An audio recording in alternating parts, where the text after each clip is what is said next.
was still there. Oh, say does that star-spangled banner yet wave o'er the land of the free and the home of the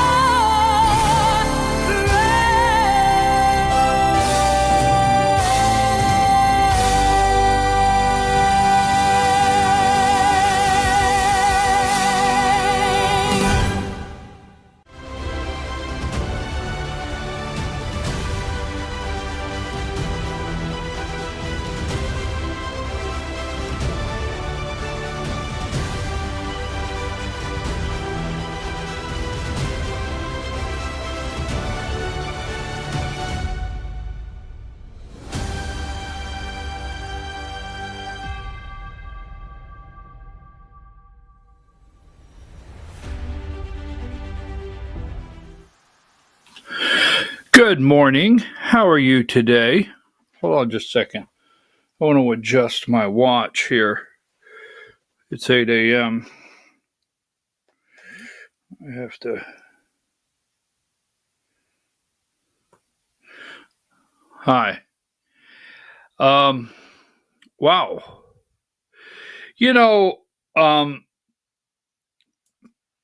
I come into every show not exactly. I do not write a script, as you well know.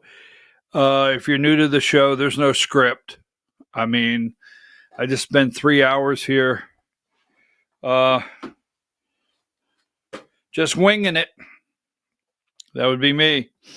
I'm your host, BKP. You're watching BKP Politics on voiceofruralamerica.com. voiceofruralamerica.com. Yes, I did watch the Charlie Kirk Memorial. Give me 119. Good morning, Diane. It's going to be a nice week. Nice week. I'm headed out of town Friday, which you out there may be a part of this weekend. So I'll tell you about it in a minute. Here's my friend Rodney. I like Rodney.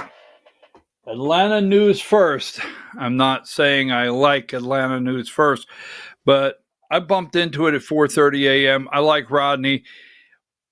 88 today. We're in Georgia, wherever you're watching. From sea to shining sea, we're coming to you from the great state of Georgia. I have to say, I think this is one of the most beautiful Septembers I can ever remember, especially in North Georgia. I mean, absolutely one of the most beautiful. September has been absolutely beautiful. So thank you, Rodney. First day of fall. Please don't pumpkin me up. All right. Now take that down. So yesterday, I did watch. Give me 124. I did watch the Charlie Kirk Memorial. Okay. I do understand. I don't know that I could have done it this soon.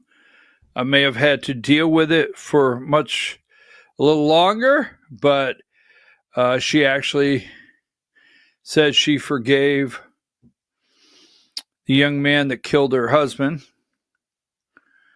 Quite an emotional moment. It did. ABC, all of the media covered this. So 127, yesterday was a long day of remembering Charlie Kirk. Erica Kirk, the wife, new CEO of Turning Point USA. I listened to all of it, all 4 hours. I study politics here. That's what the core of my show is politics.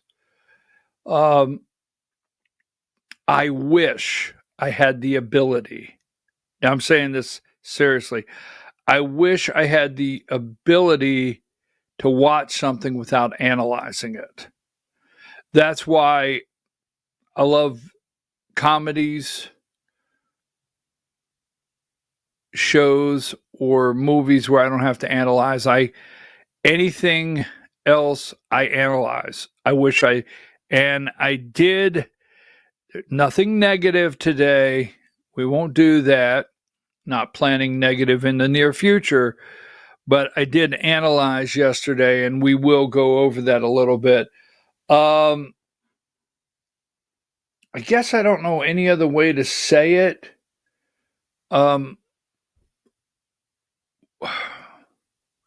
Who did you enjoy the most? I don't want to say what was your favorite part. Who did you enjoy hearing from the most? What touched you? I understand Erica. Maybe what shocked you from some people. I'm going to go over that today. I'm going to tell you some of the people that I just thought were absolutely amazing. Now, obviously, the media is going nuts over what President Trump said. We will get into that in just a moment. So, yes, we have a lot to cover today.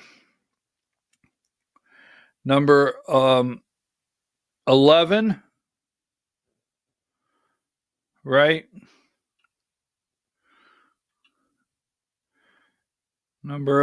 Is that 11? Yes, that is 11.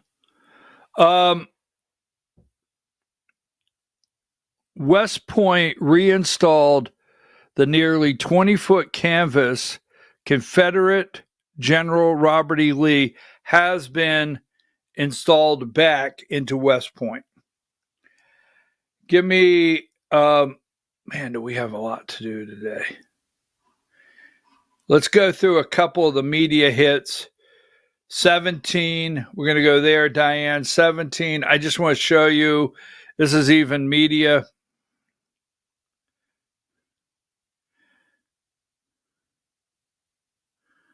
Wrenching moment, right?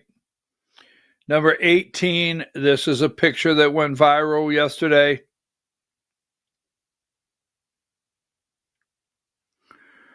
This is Newsmax. Here's number 19. This is Fox.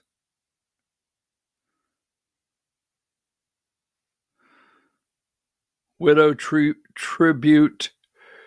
Charlie Kirk shares second lady's, Erica Kirk shares second lady's comforting words. Number 21.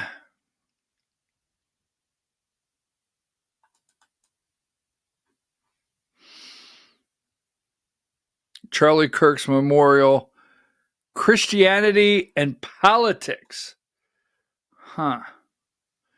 Number 22, invoking a revival.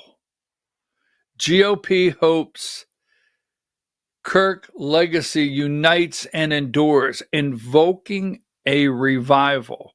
I heard that a couple times yesterday. Did you not?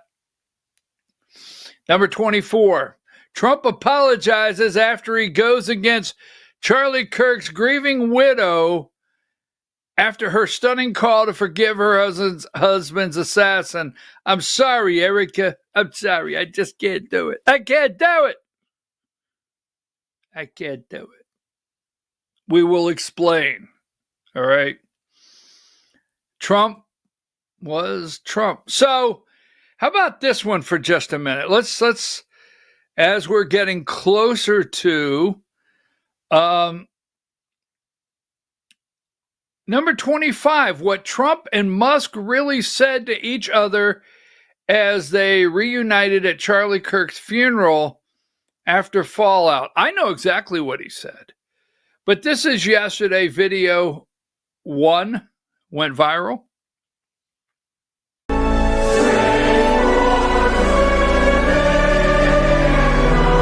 Ladies and gentlemen, please welcome Secretary. Yes, there you go. Dana White was in there. Give me number 70. I know exactly what Trump said for Charlie. They did it for Charlie. Trump and Elon Musk. I thought I thought Trump and Elon could be okay. Here's what Trump said to Elon. Give me number 5. He said, "Hey, Elon, how's little X?" Well, we are always asking, how is little X? I mean, I miss little X. But that took place yesterday. Very touching, uniting moment between Elon Musk and Donald Trump. We'll talk about that a little later. Take that down, Diane. I just had to say it. I'm always wondering where's little X? Now, let's see. I want to go through a couple of the people a little later in the broadcast. 34, this is the New York Post. Some of the highlights out there. Right. Made him immortal. Charlie Kirk's legacy of grace triumphs over hate. His bravery is what America needs now. Courage. Courage, bravery, right? Revival, Charlie Kirk. Number 35. Here's the cover of the New York Post this morning. I like that one. I forgive him. Erica Kirk, mercy for Charlie's killer. Trump gives eulogy at memorial. Okay. Erica says she forgives this young man who killed her husband. Just a couple more. Give me 41. The Telegraph from over across the pond. Even talking about Charlie Kirk. We will get to my favorites. I have favorites. Charlie Kirk's widow says at funeral, "I forgive his killer." This has been very powerful. Very powerful. Now, before I go one by one in some of my comments, give me the Trump enemy list. They're all upset over on the networks. Let's see. 87. Trump at Kirk's memorial. I hate my opponent. I hate him. I hate him.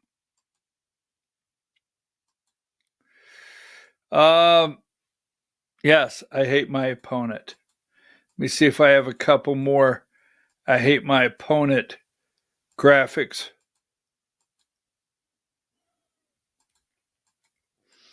I'm sure I have one or two more. Here it is, CNN. That's MSNBC, CNN. All the networks this morning, number 110. Breaking with Kirk says, I hate my opponents. I hate them. I hate them. Number 112, Charlie Kirk, NBC News. Charlie Kirk's funeral service as a conservative revival, mixing calls for forgiveness and vengeance. Dead daggone Trump. I mean, couldn't you just go to the funeral, Trump, and go home? Nope, couldn't do it. He couldn't do it. So let's see what else I might have here before I go. Let's go with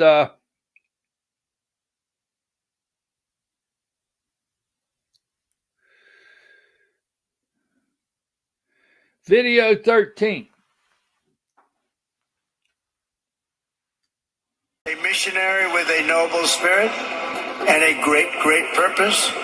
He did not hate his opponents. He wanted the best for them. That's where I disagreed with Charlie. I hate my opponent, and I don't want the best for them. I'm sorry. The That was President Trump yesterday at the memorial for Charlie Kirk. Those comments come after a post on social media where the president called on the U.S. Attorney General to prosecute his political opponents. The question is, how will Pam Bondi respond to that?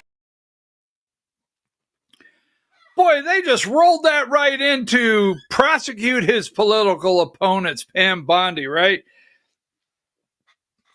They're all bent out of shape that Trump said he hated his opponents. Now, what they leave out, and, you know, I think I could have deleted that line, Mr. President, out of your speech. I think I could have. But what they leave out is he then turned to Erica and apologized. He said, Erica, I'm sorry. I'm sorry. Maybe you guys can work on me. Right? I mean, he immediately looked at Erica and said, Erica Kirk, and said, I'm sorry, Erica. I'm sorry. Maybe you guys, you know, back there, you can get together and work on me. I thought it was okay. It wasn't, but the media absolutely, in fact, we found a video of Trump going over his opponent list, who he may hate. Let's go ahead and look. Video 20. Hate. Double hate. Loathe entirely. Just saying. So they're all bent out of shape over that, and we will talk a little more about Pam Bondi and what Trump said concerning, you know, time is running out. Who's that time running out for? James Comey. We shall go over that in just a minute. All right, folks, we've got a lot to do here at Georgia, the Georgia Hour. An autism announcement coming. We will talk about that. We have a lot to go over before the Georgia Hour. Man, the Georgia Hour is action-packed. I'm going to explain to you in great detail how Brian Kemp, the governor of Georgia, is trying to secure, yes, an endorsement for Derek Dooley, his candidate, from Donald Trump. We're going to go over that. Now, just a couple things before we jump into that. Give me this one right here. We have an autism announcement, 128. I told you about that, right? 128, an autism announcement. So, 122.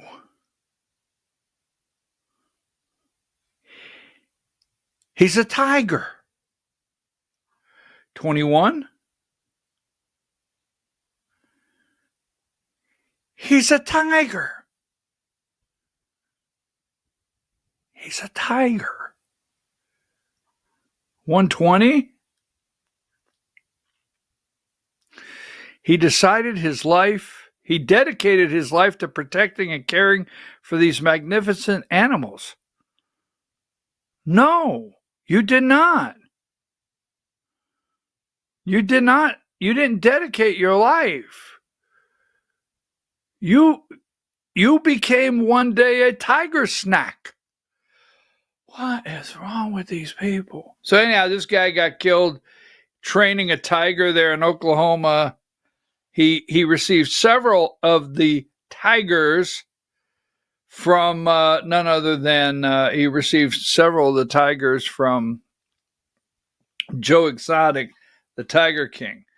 All right, so let me give you this one right here. Let's see. 123. Now, they're still upset. I watched all the morning shows yesterday, and they are still upset over Brendan, is that his name, Carr, And Jimmy, no, what number is that? 23. There you go. Thank you, Diane. Brendan Carr isn't going to stop until someone makes him. So yesterday morning, I watched all the propaganda shows, as you know, on the deep state corporate corrupt media. I actually watched those of the broadcast shows. They all have, every one that I watch, CBS, NBC, ABC, and Fox, have an FCC broadcast license. They are all worried about their broadcast license. Everyone's coming out for freedom of speech for Jimmy Kimmel, right? They even had, what's his name? Ted Cruz. Give me number 93. He comes out and he says, from Texas, and I got to say, he threatens it. He says, we could do it the easy way or we could do it the hard way. And I got to say, that's right out of Goodfellas.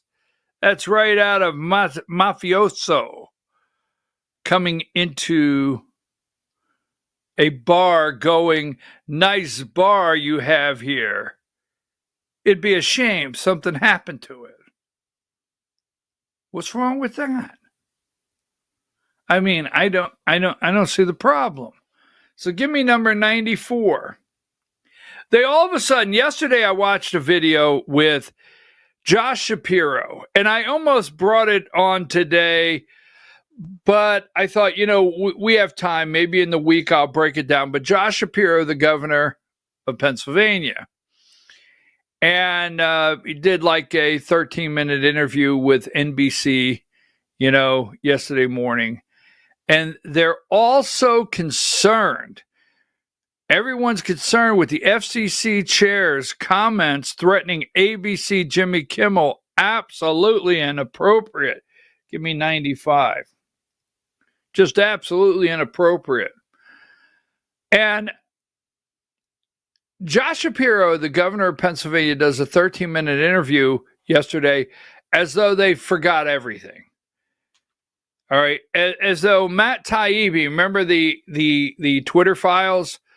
When Matt Taibbi said that the FBI basically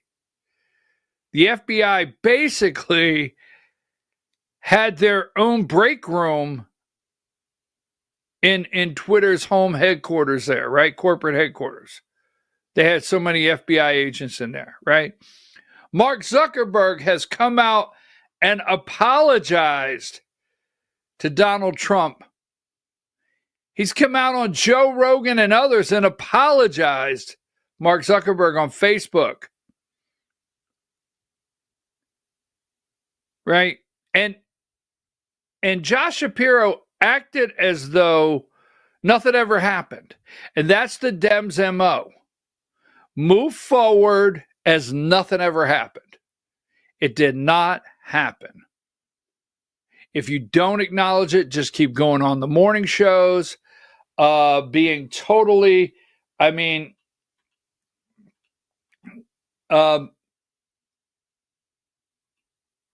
where is it at? I have it here. I know I have it. Yeah, give me 27. This is Murphy. I'm going to get my break and then get back.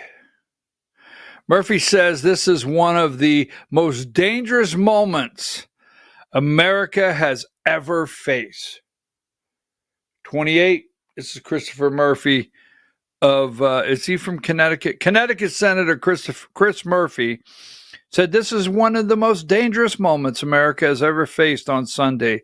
This is one of the most dangerous moments America has ever faced, Murphy told host John Carl on ABC. This week, we are quickly turning into a banana republic. The president of the United States is now imploring the full power of the federal government, the FCC, Department of Justice, in order to punish, lock up, take down, off the air all of his political opponents. Now, they did exactly the same thing, but they did it without any evidence, without any crime. And everything the Democrats did was proven to be false. Everything you claim or accuse us of doing, we do have the crime. We have the crime. We have the evidence. You never had the evidence. You never had the crime for any of this. So their MO is totally, their MO is totally, look, just forget anything ever happened back then. Just forget it. Everything is about them trying to shut down freedom of speech. We didn't do that. They're having meetings. Democrats are having meetings. We didn't do that. Don't worry. No matter what they say, no matter what they put up, no matter what they quote, just pretend like it did not happen. We did nothing to shut down freedom of speech.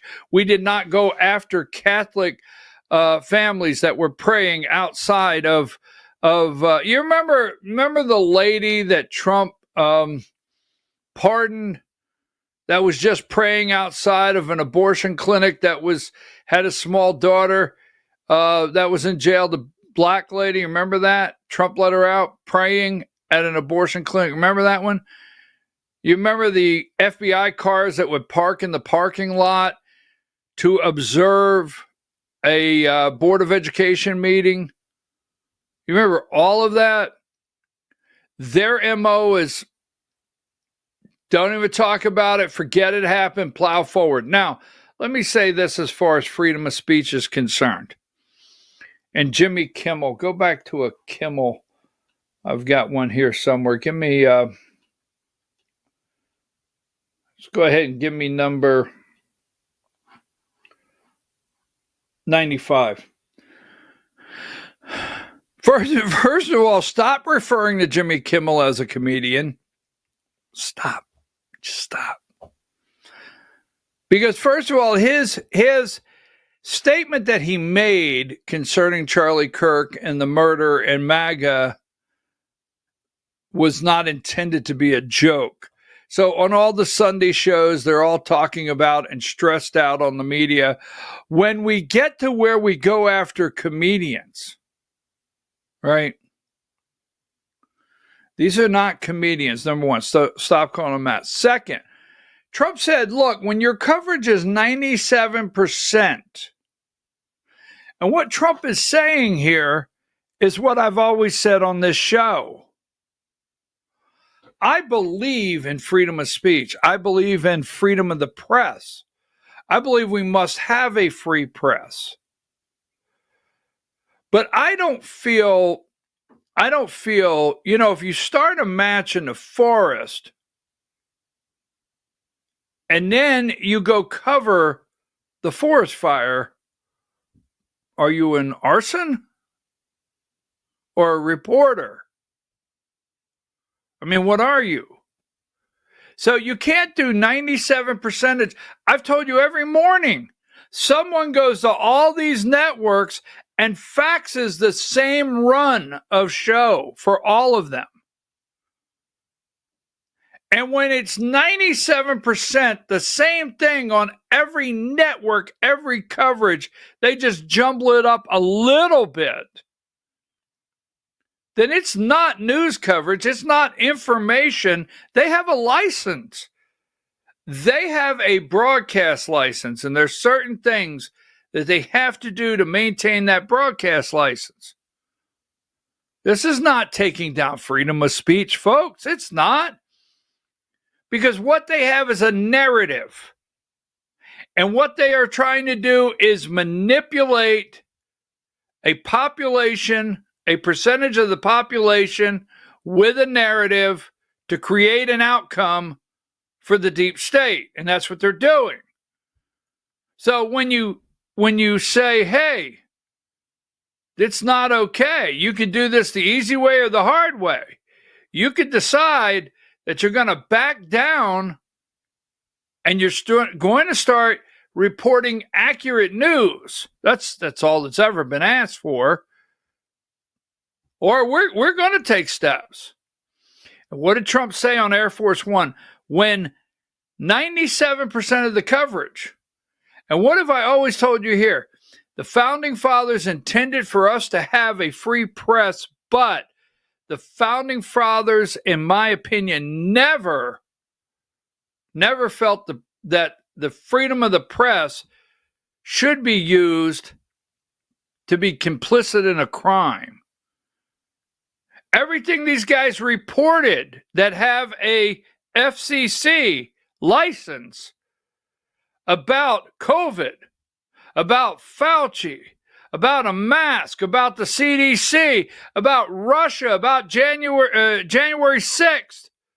I mean, God knows I'm forgetting many other things. This is reporting.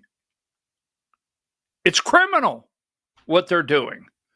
It's not taking their free speech. And the bottom line is these networks are losing enormous amounts of money with these people. There was a time when people enjoyed late night. I don't watch because late night is I'm not up. I get up at 3:30 a.m. to do the show. But I hear, if I'm wrong out there, tell me, but I hear ratings-wise, Fox, Gutfeld has all of them blown away is what I hear. Greg Gutfeld on Fox is the king of late night now. And I will say this, I want to get this clear.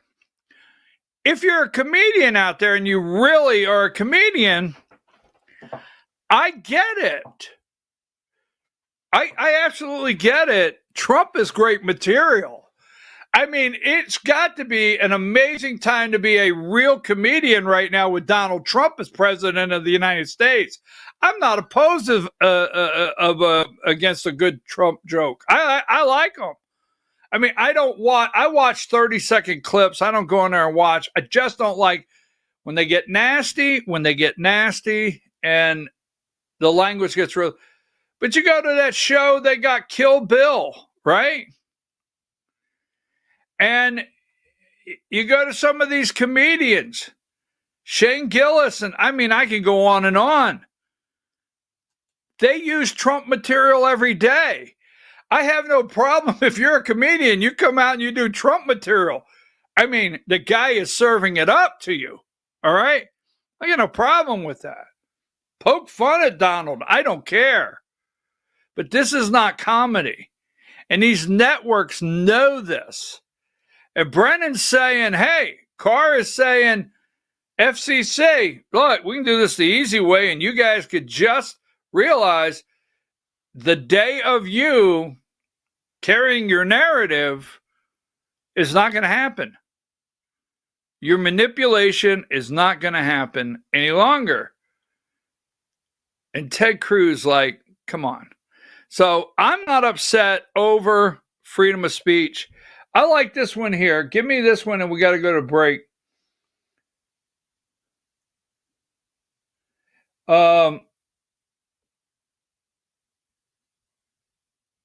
John Carl, video 15.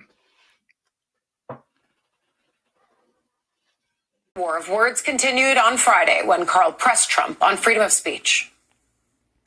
I just want to settle this free speech question, because you've said that you restored free speech in America. Yeah. Is that free speech including for people who are harshly critical of you, for your political opponents, for people who say things you don't like, who treat you unfairly? Well, I'm winning. I mean, I'm winning the cases, and the reason I'm winning is because you're guilty, John. You're guilty. ABC is a terrible network, a very unfair network, and you should be ashamed of yourself. NBC is equally bad. I don't know who's worse. I think they're equally bad. And, you know, for you to stand there and act so innocent and ask me a question like that. But look, you paid a big price because you were dishonest, John. The reason I won that lawsuit was because you were dishonest. You were proven to be dishonest. And so you can't sit back and just say, oh, well, what do you think? You know, like you're some wonderful person. You're not a wonderful person. Frankly, you're a terrible reporter. You know it, and so do I. And in the instances where You're not a wonderful person, John. You're not. You're not a wonderful person. There's nothing wonderful about you. I was just looking yesterday. Nothing wonderful. You're a bad person, John. You know you're a bad. I mean, he's this close. I gotta get you. You're this bad, John. Yeah, you're terrible, and you know it's right. I want to get this down because I like the Trump point. You. I want to get that down, Pat. Anyhow, so freedom of speech, as though they act like as though they don't remember anything. Take a break.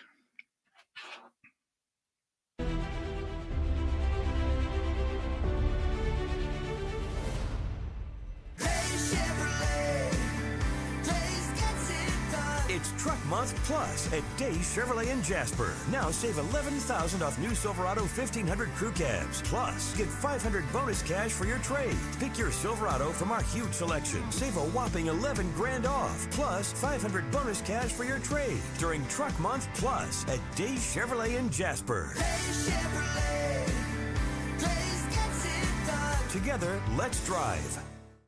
Larry's Body Shop in Ellijay. Family owned and operated since 1978. The latest in cutting-edge digital technology and state-of-the-art equipment allow our iCard Gold Class certified technicians to restore your vehicle. Our second-to-none customer service will work directly with your insurance company. Major accident or minor fender bender, we take the dents out of accidents. Larry's Body Shop, North Georgia's #1 body shop. Visit us at collisiondecision.com.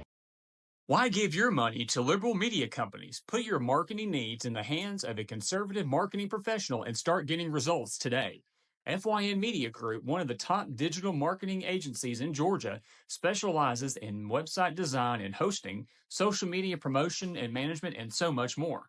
Visit FYNmediagroup.com or call 706-889-3564 for a free consultation.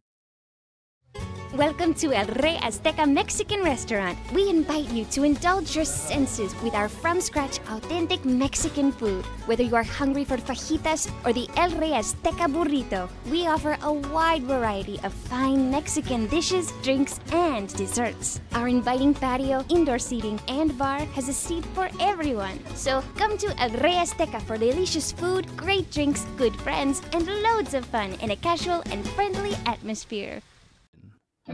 Ladies, when you wear elegant jewelry, you become a force to be reckoned with. You shine brighter than the stars in the sky, and your inner beauty radiates like the sun.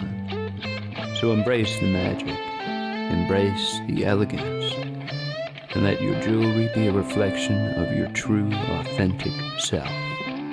My friends over at North Georgia Diamond know what a woman wants. Go see them for the perfect gift. And remember, when it comes to elegance, there's no such thing as too much. Come see us at North Georgia Diamond. We're igniting passion one sparkle at a time.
In 1981, Reed Nicholson began selling tires out of an old barn in Mineral Bluff. Little did he know that he had just laid the groundwork for the most trusted names in automotive services in the Blue Ridge area. In 1997, Nicholson Tire Center became what it is today, holding the same values of faith, family, and great customer service. 2 locations to serve you, and the Blue Ridge location is currently expanding to offer fast service and the largest U-Haul provider in Georgia. Nicholson Tire Center, Blue Ridge, and Mineral Bluff. This is a special report. Knowing how to invest your money is harder than ever before. Dealing with stock market volatility, record debt, and terrorist attacks requires new thinking. At U.S. Asset Management, we can help you see the world more clearly so that you can move beyond the chaos and invest with confidence. Call us, visit us online, or drop by our office. U.S. Asset Management, helping you make better decisions with your money. Mesquite Grill, now offering online ordering for your convenience. Check out our new website at mesquitegrillbr.com. That's mesquitegrillbr.com. The great food and service you have come to expect, ready for you when you arrive. Open 7 days a week with a fully stocked bar and friendly service. Bring your furry friends with you and dine on our pet-friendly patio. Also, check out our catering options and let us prepare delicious food for your next event.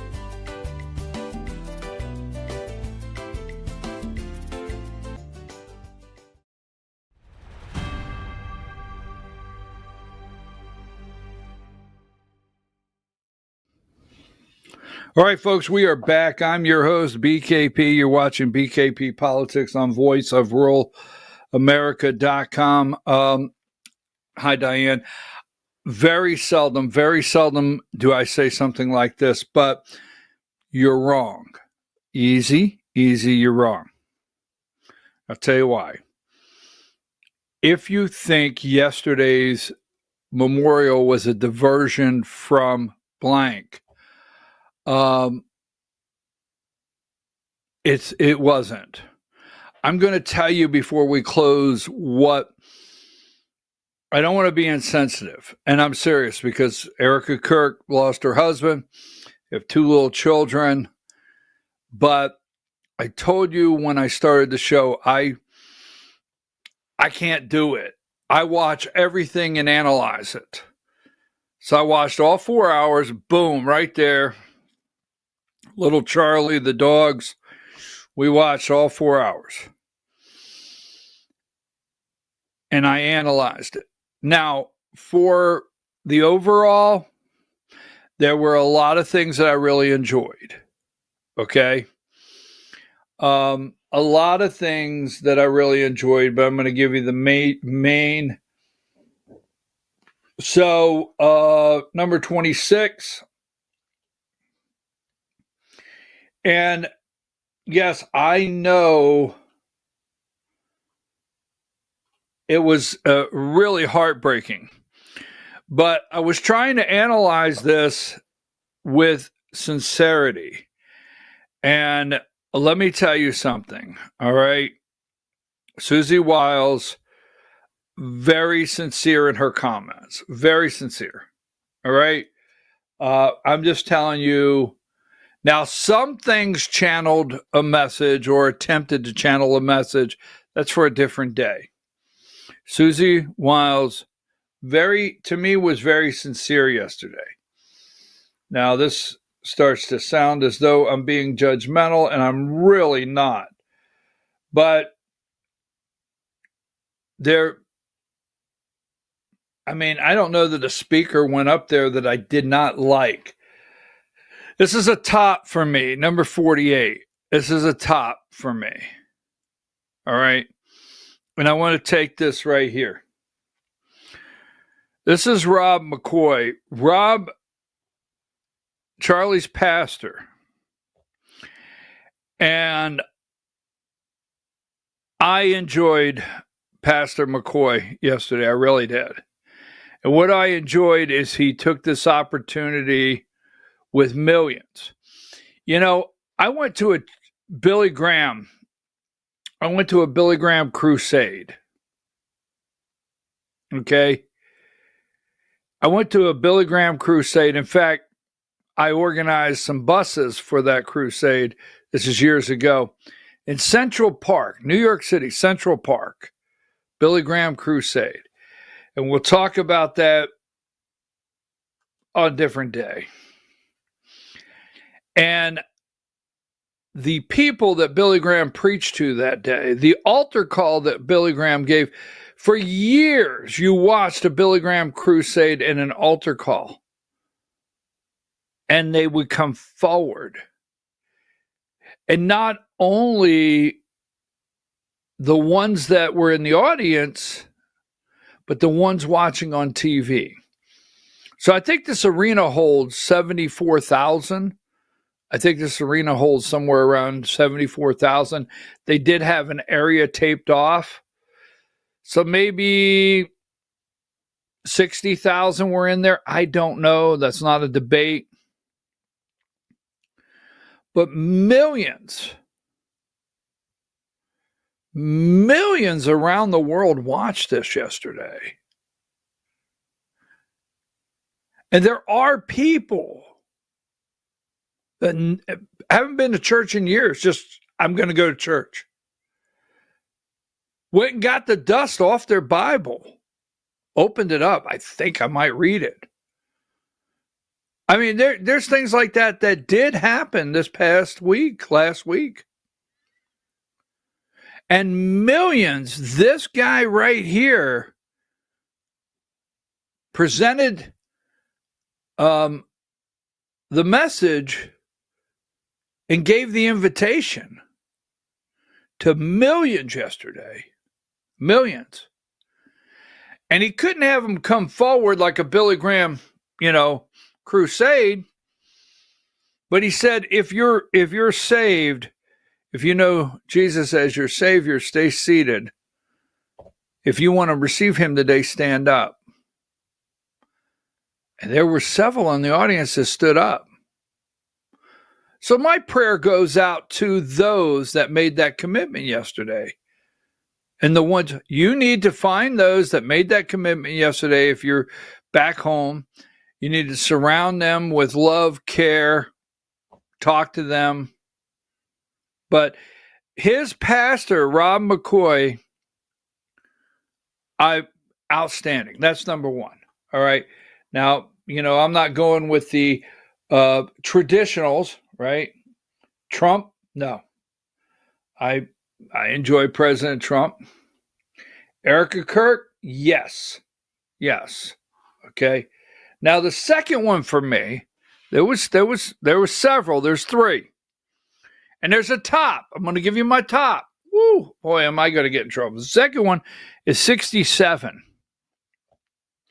Now it's not that I expected him to do that, but he is Pastor Rob McCoy. Pastor Frank Turek.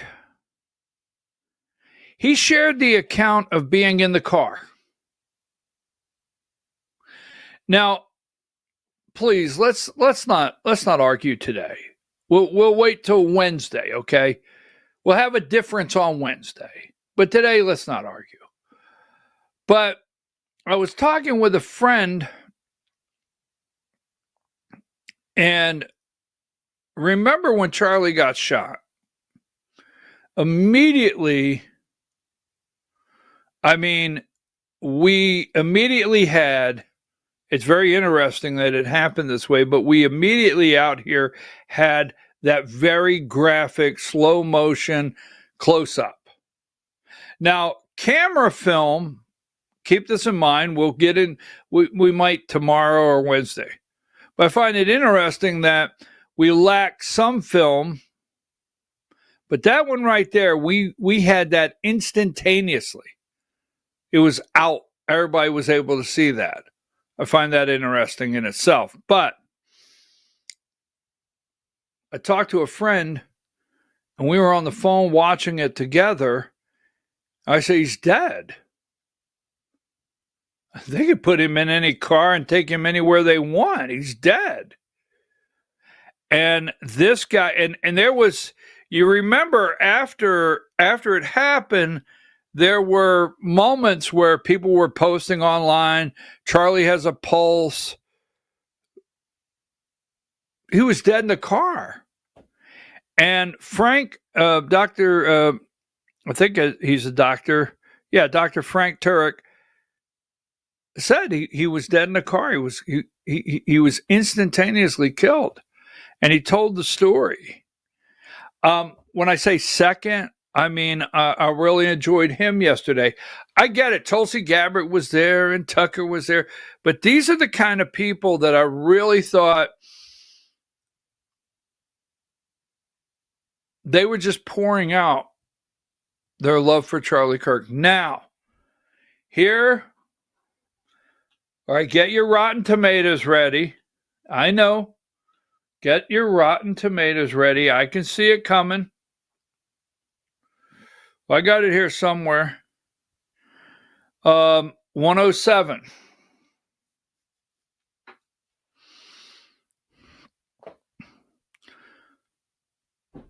This was my favorite moment yesterday. Erica Kirk, heartbreaking. I get it. All right. Some of the members of Turning Point USA that spoke about the early days and when they met Charlie, and Charlie had a vision and they were going towards, this is what we want to do. Those were all very great eulogies about their relationship with Charlie Kirk. But this guy right here, I have the pastor, I have Dr. Turek, this guy right here, give me video. This, well, I don't know if I should say shocked me, but it did a little bit. Video 3. His deep belief that we were all created, every single one of us, before the beginning of time, by the hands of the God of the universe, an all-powerful God, who loved us and created us for the purpose of living with him in eternity. But then sin entered the world and separated us from our Creator. And so God took on the form of a man and came down and lived among us. And he suffered like men. And he died like a man. But on the third day he rose unlike any mortal man.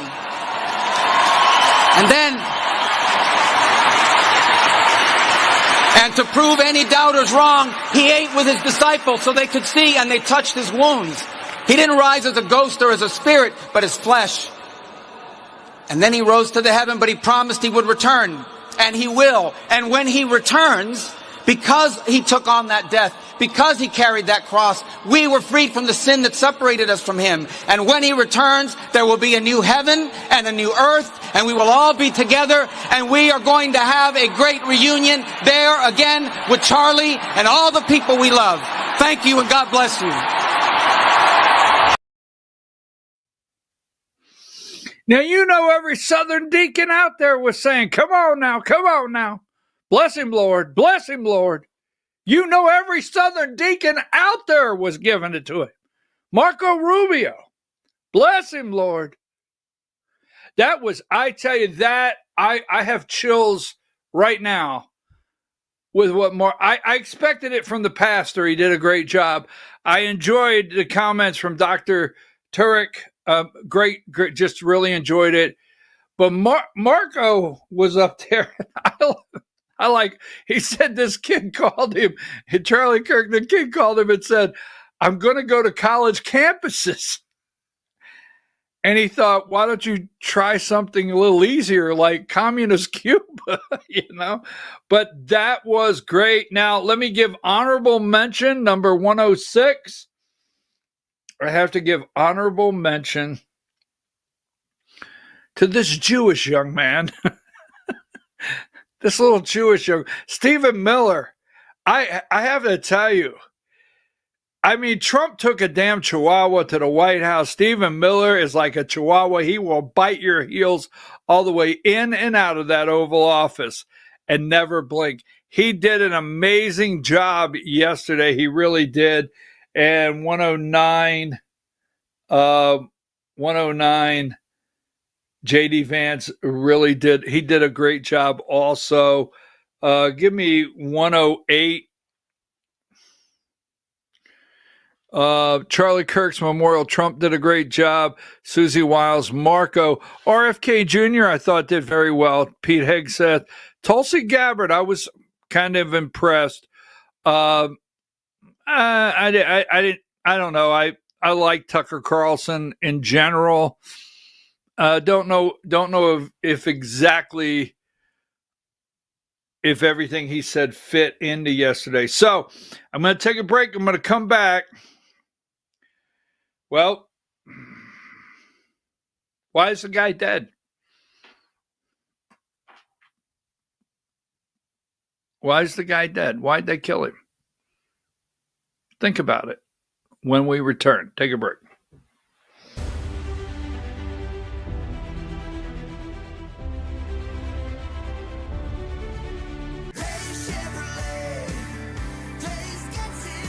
It's Truck Month Plus at Days Chevrolet in Jasper. Now save $11,000 off new Silverado 1500 crew cabs. Plus, get $500 bonus cash for your trade. Pick your Silverado from our huge selection. Save a whopping $11 grand off. Plus, $500 bonus cash for your trade during Truck Month Plus at Days Chevrolet in Jasper. Days Chevrolet.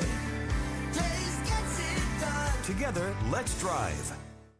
Larry's Body Shop in Ellijay. Family owned and operated since 1978. The latest in cutting-edge digital technology and state-of-the-art equipment allow our iCard Gold Class certified technicians to restore your vehicle. Our second-to-none customer service will work directly with your insurance company. Major accident or minor fender bender, we take the dents out of accidents. Larry's Body Shop, North Georgia's #1 body shop. Visit us at collisiondecision.com. Why give your money to liberal media companies? Put your marketing needs in the hands of a conservative marketing professional and start getting results today.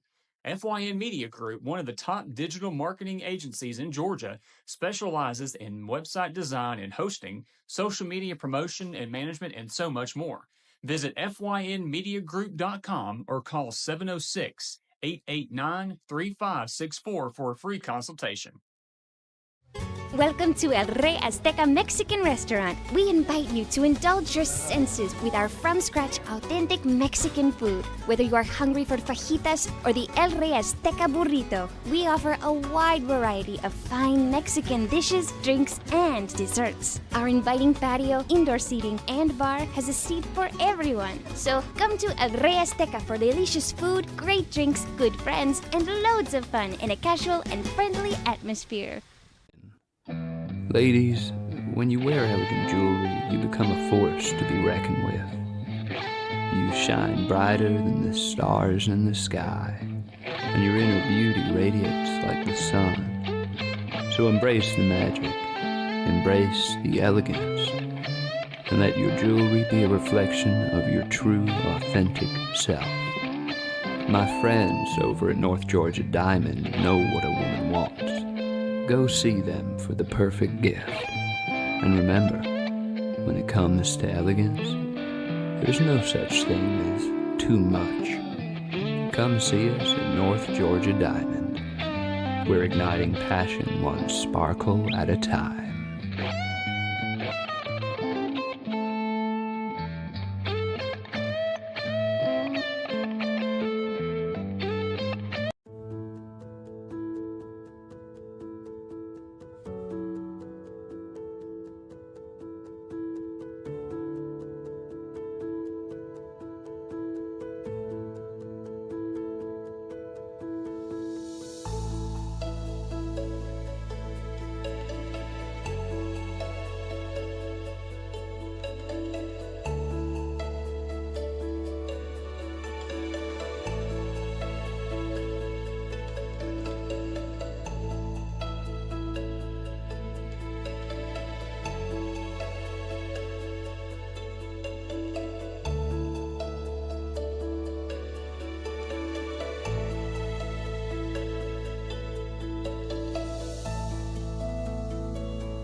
In 1981, Reed Nicholson began selling tires out of an old barn in Mineral Bluff. Little did he know that he had just laid the groundwork for the most trusted names in automotive services in the Blue Ridge area. In 1997, Nicholson Tire Center became what it is today, holding the same values of faith, family, and great customer service. 2 locations to serve you, and the Blue Ridge location is currently expanding to offer fast service and the largest U-Haul provider in Georgia. Nicholson Tire Center, Blue Ridge, and Mineral Bluff.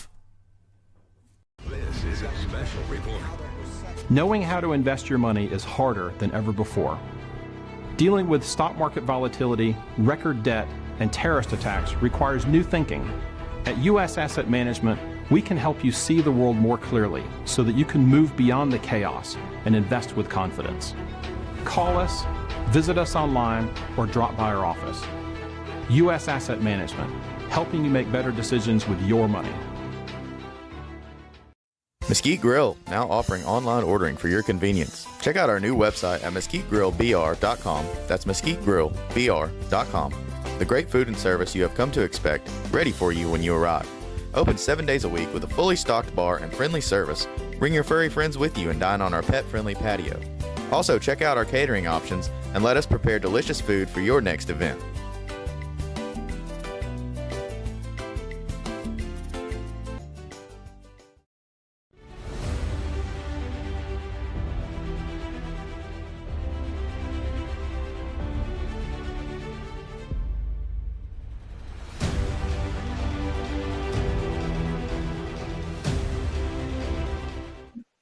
All right, folks, I'm your host, BKP. You're watching BKP Politics on voiceofruralamerica.com. I'm in a great mood today.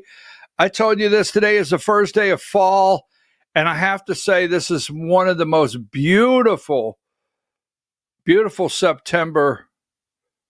I can't remember a September quite this beautiful in the past. I didn't do it last week. Shout out to my son. Happy birthday. But then my mom had a birthday over the weekend. She got a big surprise, didn't you, Mom? You did. You know you did. Anyhow, my mom had a birthday this past weekend. So, and I want to remember all of you that have September birthdays. I'm starting to do I feel like I'm going to be the Smucker's jelly guy, right? Is that, what was his name? Willard Scott. I mean, should I do a Willard Scott segment? Smucker's Jelly, where I tell everybody happy birthday. Agnes from out there in Nebraska is 104 today. No, Agnes is not. Anyhow, so what a beautiful day. Now, all right, so want to make sure we have a positive day. So, did this Robinson kid have an accomplice? Did the Robinson kid kill Charlie Kirk? Are they hiding something from you? Is Charlie Kirk still alive? I mean, everything is out there. Does the Mossad pay Laura Loomer? I mean, I'm like, easy. I'm serious. So, any one of the Turning Point USA contributors from yesterday, they're all paid to carry water. Now, it's not the end of the world to carry water. I mean, you need water, you carry water. Somebody has to get paid to do it, and that's what they do. They get paid to carry water. So I don't put a lot of stock into that to carry certain messages. Now,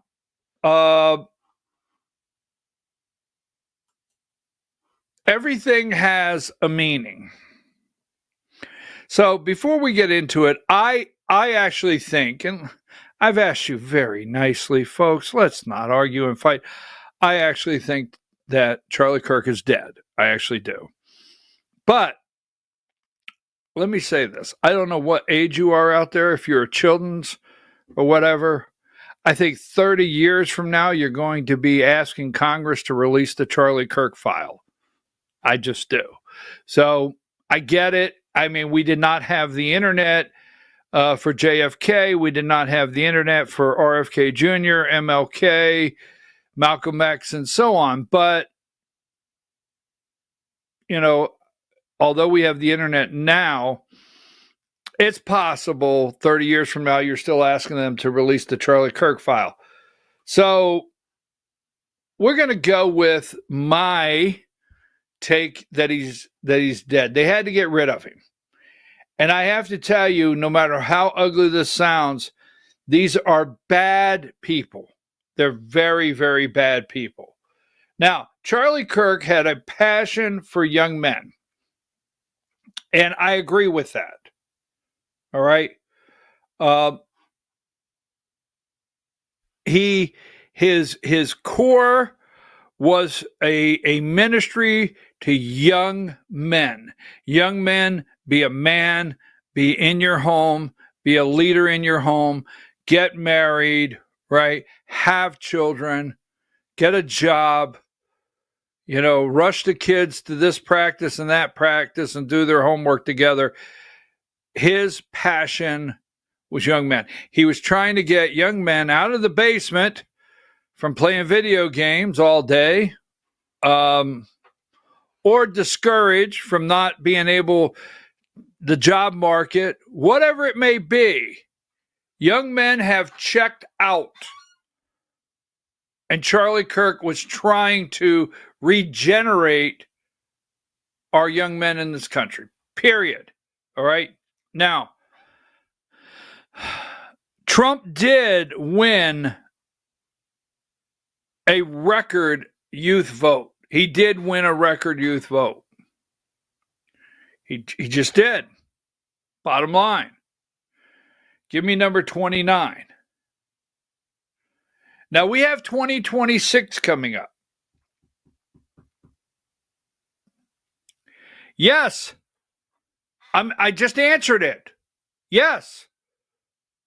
Will they kill someone? Yes.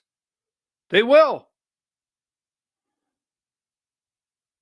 I mean, ask Hillary. Don't ask me. Ask Hillary. Hillary will tell you. I mean, you got to do what you got to do, right, Hillary? I'm just telling you. Ask Vince Foster's family, right? So, Gen Z voter data shows warning signs for Democrats. Major problem. I find it interesting that this is out now. This is out now. This is, give me number 30. Data showing Generation Z men trending toward the GOP is sparking debate among Democrats over how to win back a key block of voters that could prove critical to the party in 2026.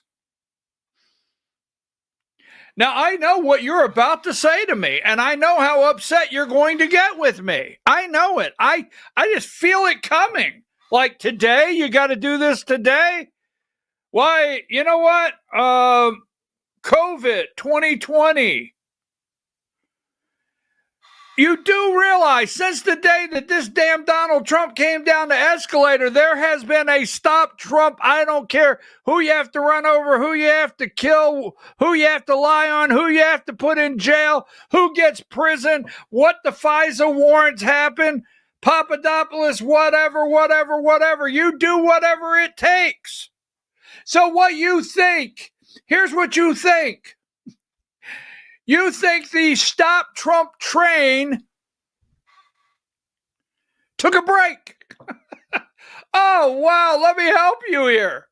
You think Rashid Tlaib and the Omar, the towelhead lady up in Minnesota that married her brother, the Somali, and you think they took a break from Get Shorty, Donald Trump? You think they said, well, hell, he got elected, nothing we could do now? They have to have 2026. They have to have it. Republicans have redrawn the districts. They've redrawn the districts. Texas, Missouri. All right. Democrats are concerned. They must have 2026 and beyond. Right there, Buzz Lightyear. A report from Decision Desk HQ released this week suggested that the Gen Z appear to be charting a different political course than millennials, and noted that multiple indicators point to substantial Republican gains. The report noted that Democratic registration among young men had shrunk compared to that among young women. Why? Now,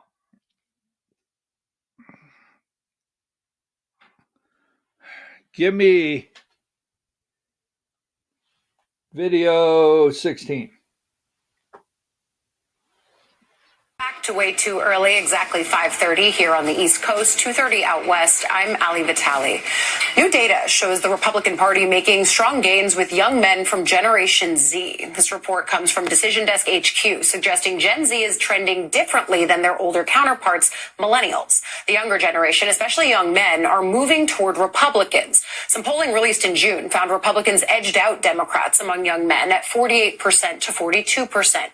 This voting bloc is credited with helping to secure President Trump's 2024 win and is a key target for Democrats this upcoming midterm cycle. Joining us now, co-host of the FY. Charlie Kirk was on his first of, I think, 15 of a college tour. A college tour, first one of 15. To grow and approach those young people at college campuses. I think it was a 15 campus tour. Wow. What if the 15 campus tour and everything that goes with it would have a result of 1% more? Now, I know what you're saying out there. We're going to cover that side. We're going to get to here, and we're going to cover what you're thinking. What if it did? Now, this could, I better say it now. I better go. This could have an immediate bump. It could. For Republicans, it could. But at the same time, this could be stopping. Here's the report. I didn't write this report. Video 17. Z-men, which is the Republicans put in effort to bargain with young men and the Democrats don't. I feel as though the Democratic Party feels very entitled to a lot of different votes that they don't go on to try and win. And this is much more than a Gen Z thing. This goes across many different types of communities. But it is undeniable that young men are shifting to the right, and very hard.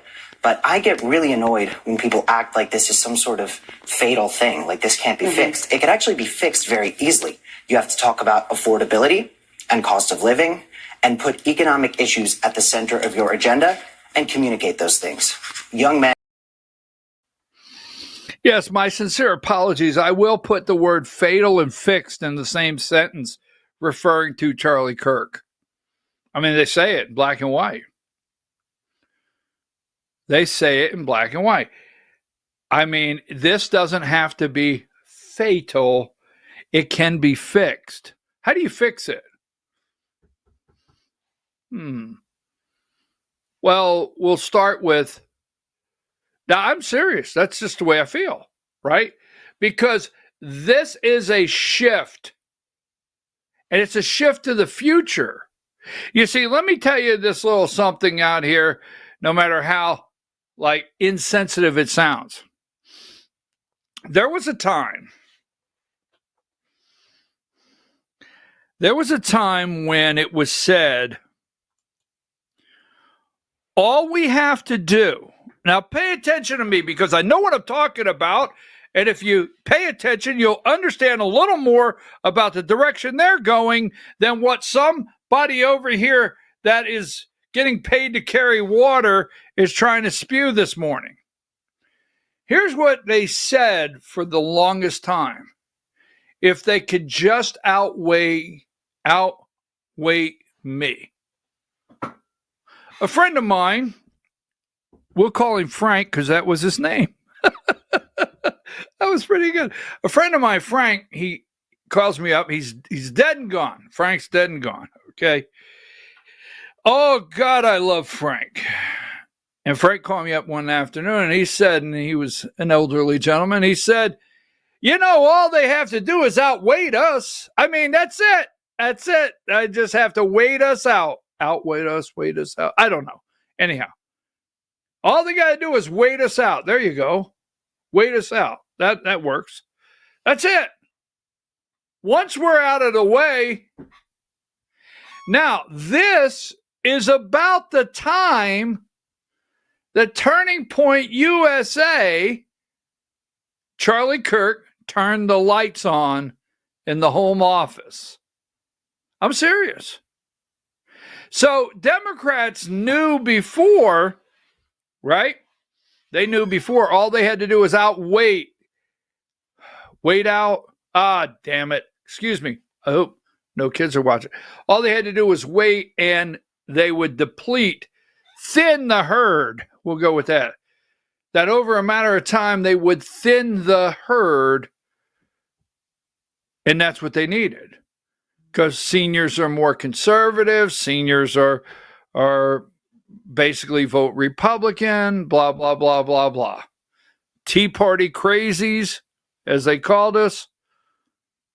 But little did they know that Charlie Kirk was going to, and others, you got your Joe Rogans, and you got your Theo Vaughns, and you got your Dr. Jordan Peterson. Not that they preached this politics. Dana White. Little did they know there would be a major shift for males. And young males may influence young ladies, their friends, to, hey, let's do this, whatever it may be. And they did. And the shift is moving so fast and so hard, they had to stop it, whether you like what I just said or not.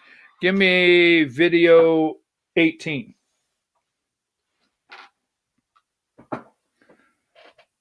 Of your agenda and communicate those things.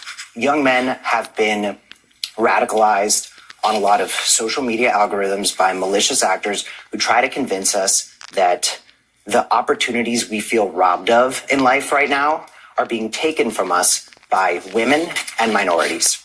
Meanwhile, oligarchs are laughing about all the division that these social media platforms are able to sow.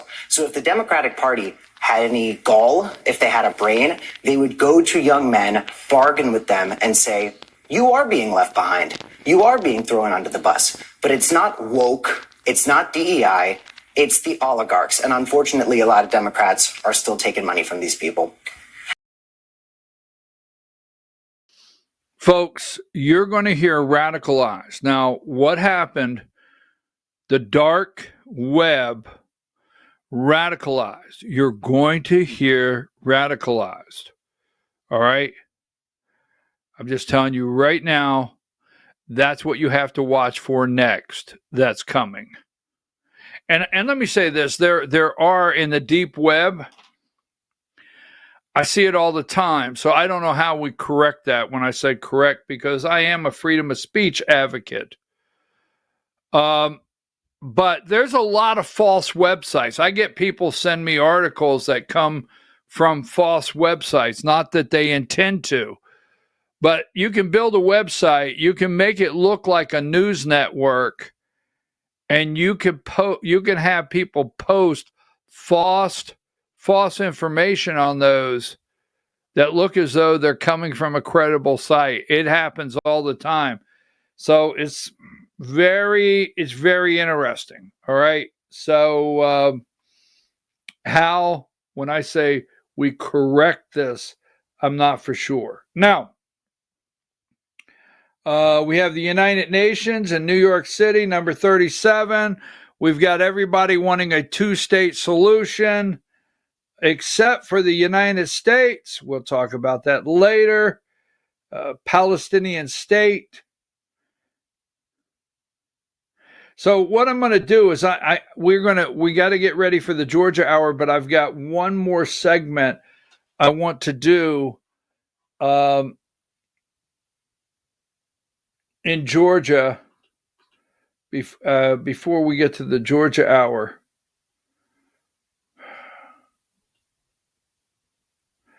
All right, here you go. Look this up. So, enemies list, 86. Give me 86, right? And I am going to give you what my analysis of yesterday overall. Let's see.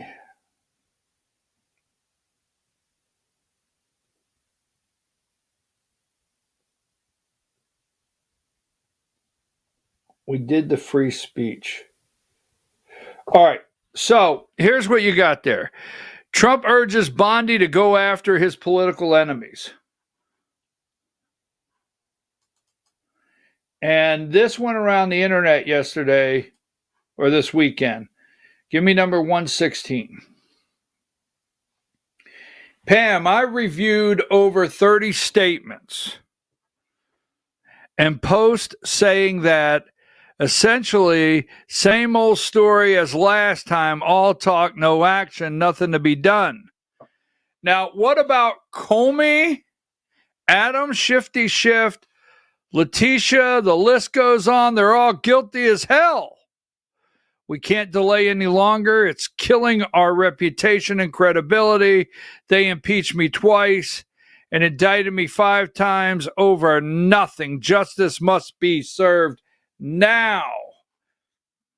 Okay, all right already. You know?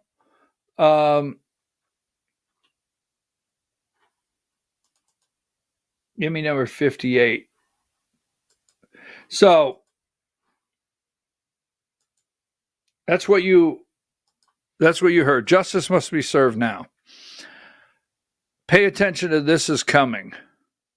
You see the Pam Bondi, right? Putting pressure on Pam Bondi. Then he comes out and says she's doing an amazing job. Last week, now there's talk. That's all I'm saying. There's talk. There's chatter. All right? Give me 10. That Dan Bongino's leaving. There's just chatter that he's leaving, right? Now, Emerald Robinson, many of you know her over there with Mike Lindell. So Dan Bongino is leaving the FBI with the following record. Did nothing about Seth Rich's laptop, did nothing about Uma Abedin's laptop, did nothing about Hunter Biden's laptop, did nothing about Jeffrey Epstein. 0 arrest. Another Fox News fake hero bites the dust. So she gets a little, she's a little tough. Now, so they're crying this morning. Let me tell you why they're all upset today.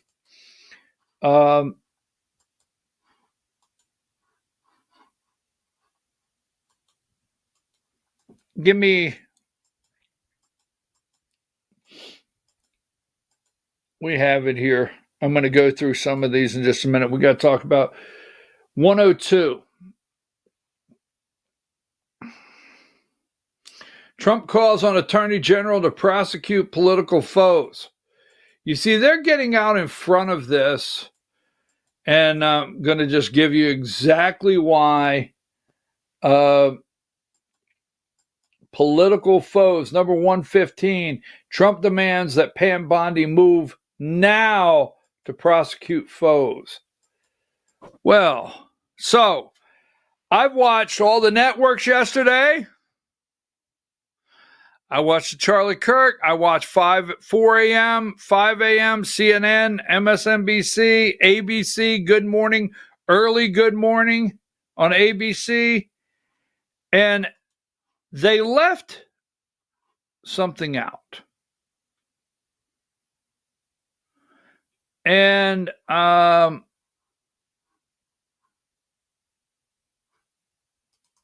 they left something out. Video 19. Pay attention to this close.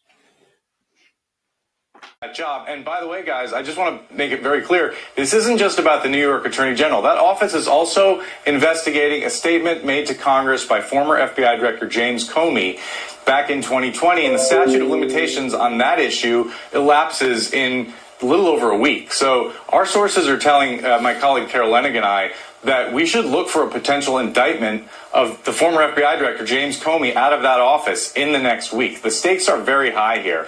The Trump administration is explicitly doing with this message from Donald Trump exactly what it accused the Biden administration and the Biden Justice Department of doing without evidence, by the way. Those accusations were totally without evidence.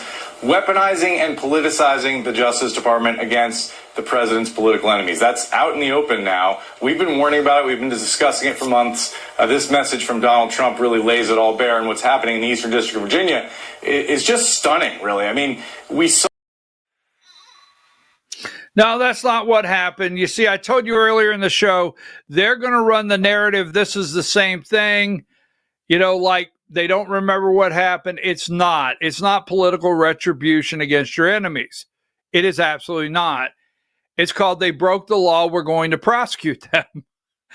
One more time for those out in Yorba Linda, California, right? It's not political, right? Retribution against your political enemies. It's prosecuting people that broke the law because they're criminals, damn it. All right, so everything they did, we've seen this before. It was not proven out. Remember when James Comey, right? And this goes years back. We talked about this. Remember when James Comey went to Congress? You remember when James Comey slipped, number 75? His friend at Columbia University leaked, and then his friend went over to New York Times. A subpoena was served on Columbia law professor Daniel Richman, a close friend of Comey's who had been accused of serving as a conduit for a leak to the media. Remember that? Comey is under investigation, and the subpoena of his friend can only be viewed as anonymous. Forget it. I can't. You know, it's Monday. I can't get that one. Go to 76. Go read Jonathan Turley. I like to read Jonathan Turley. Go to Jonathan Turley. Read this. Comey associate and Columbia professor Daniel Richman subpoenaed in the midst of a flurry of activity on Capitol Hill and in the courts.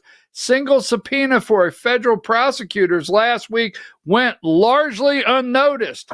Not by me. Not by this show. That's why Trump is saying now, time is running out. You got the goods. You got the guy from Columbia. He lied to Congress. Get Comey indicted. Now, once someone's indicted, you can add charges.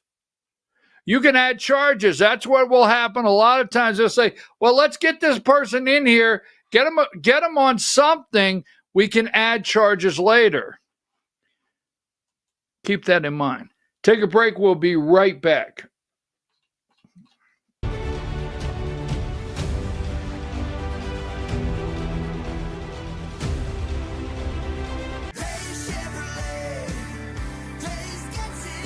It's Truck Month Plus at Days Chevrolet in Jasper. Now save $11,000 off new Silverado 1500 crew cabs. Plus, get $500 bonus cash for your trade. Pick your Silverado from our huge selection. Save a whopping $11 grand off. Plus, $500 bonus cash for your trade during Truck Month Plus at Days Chevrolet in Jasper. Days Chevrolet.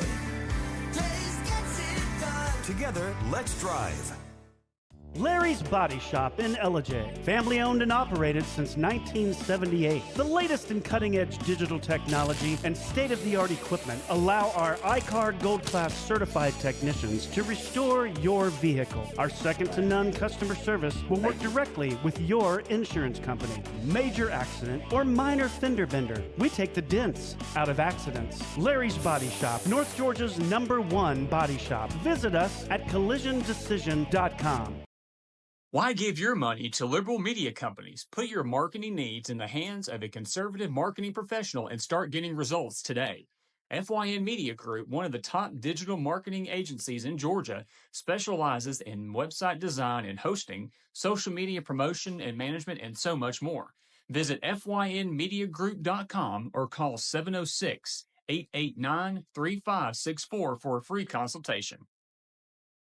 Welcome to El Rey Azteca Mexican Restaurant. We invite you to indulge your senses with our from-scratch authentic Mexican food. Whether you are hungry for fajitas or the El Rey Azteca burrito, we offer a wide variety of fine Mexican dishes, drinks, and desserts. Our inviting patio, indoor seating, and bar has a seat for everyone. So come to El Rey Azteca for delicious food, great drinks, good friends, and loads of fun in a casual and friendly atmosphere. Ladies, when you wear elegant jewelry, you become a force to be reckoned with. You shine brighter than the stars in the sky, and your inner beauty radiates like the sun. So embrace the magic, embrace the elegance, and let your jewelry be a reflection of your true, authentic self. My friends over at North Georgia Diamond know what a woman wants. Go see them for the perfect gift. And remember, when it comes to elegance, there's no such thing as too much. Come see us at North Georgia Diamond. We're igniting passion one sparkle at a time.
In 1981, Reed Nicholson began selling tires out of an old barn in Mineral Bluff. Little did he know that he had just laid the groundwork for the most trusted names in automotive services in the Blue Ridge area. In 1997, Nicholson Tire Center became what it is today, holding the same values of faith, family, and great customer service. 2 locations to serve you, and the Blue Ridge location is currently expanding to offer fast service and the largest U-Haul provider in Georgia. Nicholson Tire Center, Blue Ridge, and Mineral Bluff. This is a special report. Knowing how to invest your money is harder than ever before. Dealing with stock market volatility, record debt, and terrorist attacks requires new thinking. At U.S. Asset Management, we can help you see the world more clearly so that you can move beyond the chaos and invest with confidence. Call us, visit us online, or drop by our office. U.S. Asset Management, helping you make better decisions with your money. Mesquite Grill, now offering online ordering for your convenience. Check out our new website at mesquitegrillbr.com. That's mesquitegrillbr.com. The great food and service you have come to expect, ready for you when you arrive. Open 7 days a week with a fully stocked bar and friendly service. Bring your furry friends with you and dine on our pet-friendly patio. Also, check out our catering options and let us prepare delicious food for your next event.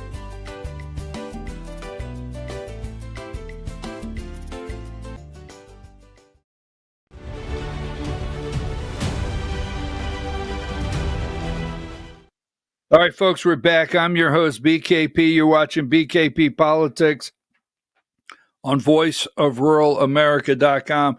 This is currently becoming our rapid fire segment because we have to get ready for the Georgia Hour, and we try to take a little extended break for the Georgia Hour at 10 o'clock. Give me number 13. I'm your host. Welcome to BKP Politics on voiceofruralamerica.com. I'm your host, BKP Diane. The little orange dot there in Afghanistan, that is the Bagram Air Force Base. You see in proximity to, that's in Afghanistan, Bagram Air Force Base. Remember, we just gave it away to the Afghans. How close it is to China and India. Trump is demanding the Bagram Air Force Base be returned to U.S. control right there close to Pakistan, India, and China. So he is demanding that that base return to us. Take that down. A little side note, number 12, Candace Owens is being sued. Macron, what is Peter Sellers? Is that his name? Anyhow. So they are suing Candace Owens because Candace Owens claims Bridget is a man, transitioned. And they are prepared, they say, to present to the court scientific evidence. Wow. All right. Interested. Take that down. Now, so today, President Trump in the Oval Office will have,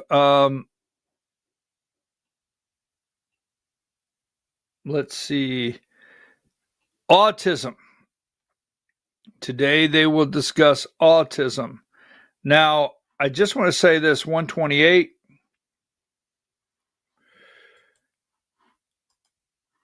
I want to wait for the announcement and exactly, I don't want to, quote, report what the deep state corporate corrupt media is putting out because they attack it out front. So number 126, Trump to link autism to Tylenol. 125, this is a cancer drug that they're claiming can be used for autism. So we're going to hang tight on this. Wait for the Oval Office, to put out what's going on concerning autism. And there you go. Go up to 101. Trump to make announcement on autism. That's happening today. So let's see what else I have as we're international number 44.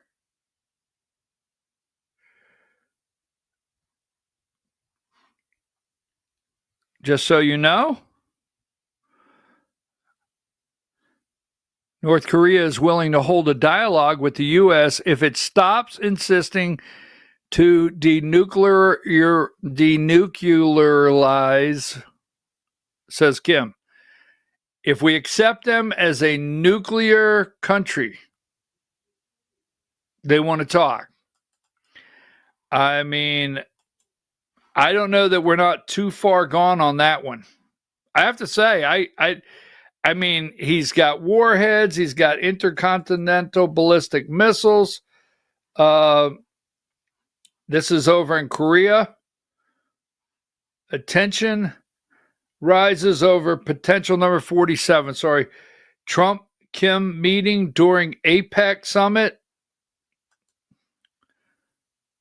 Right? They're interested in meeting with us.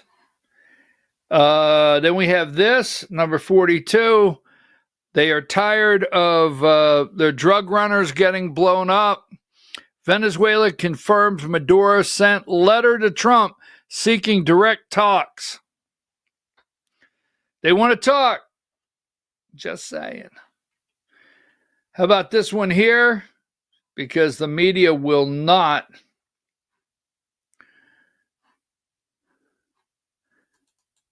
'97.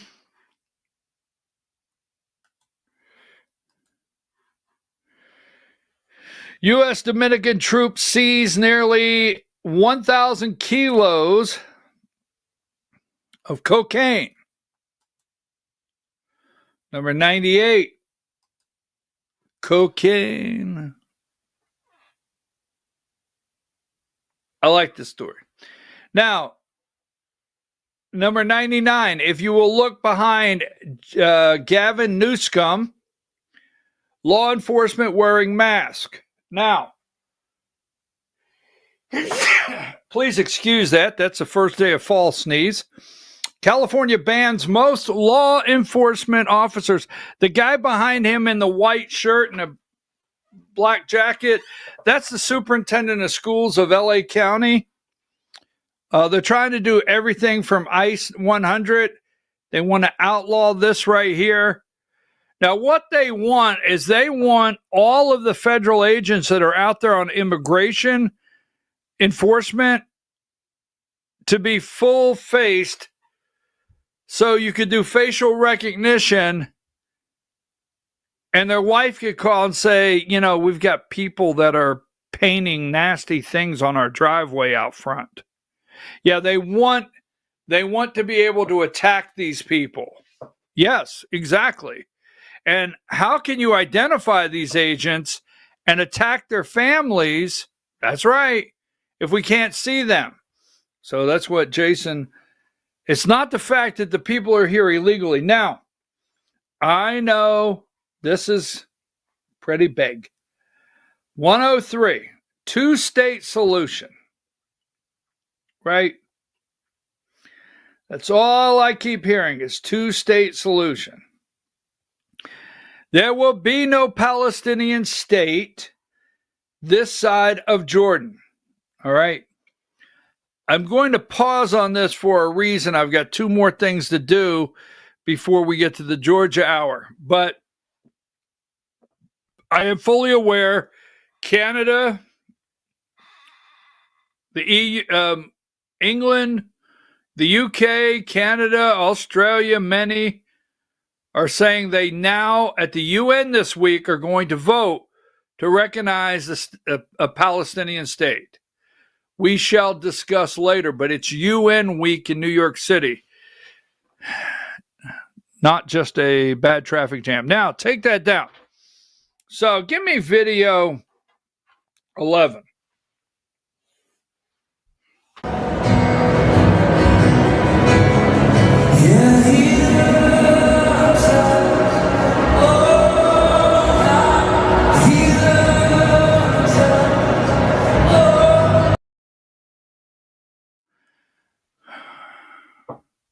Now, give me number 32.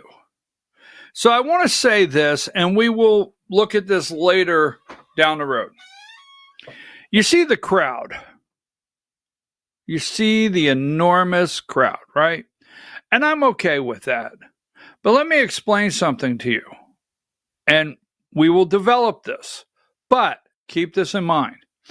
Turning Point Action is an enormous organization. An enormous organization. Okay? And I will break down how they're structured in due time. But they take an enormous amount of money to operate. I mean, it's absolutely enormous.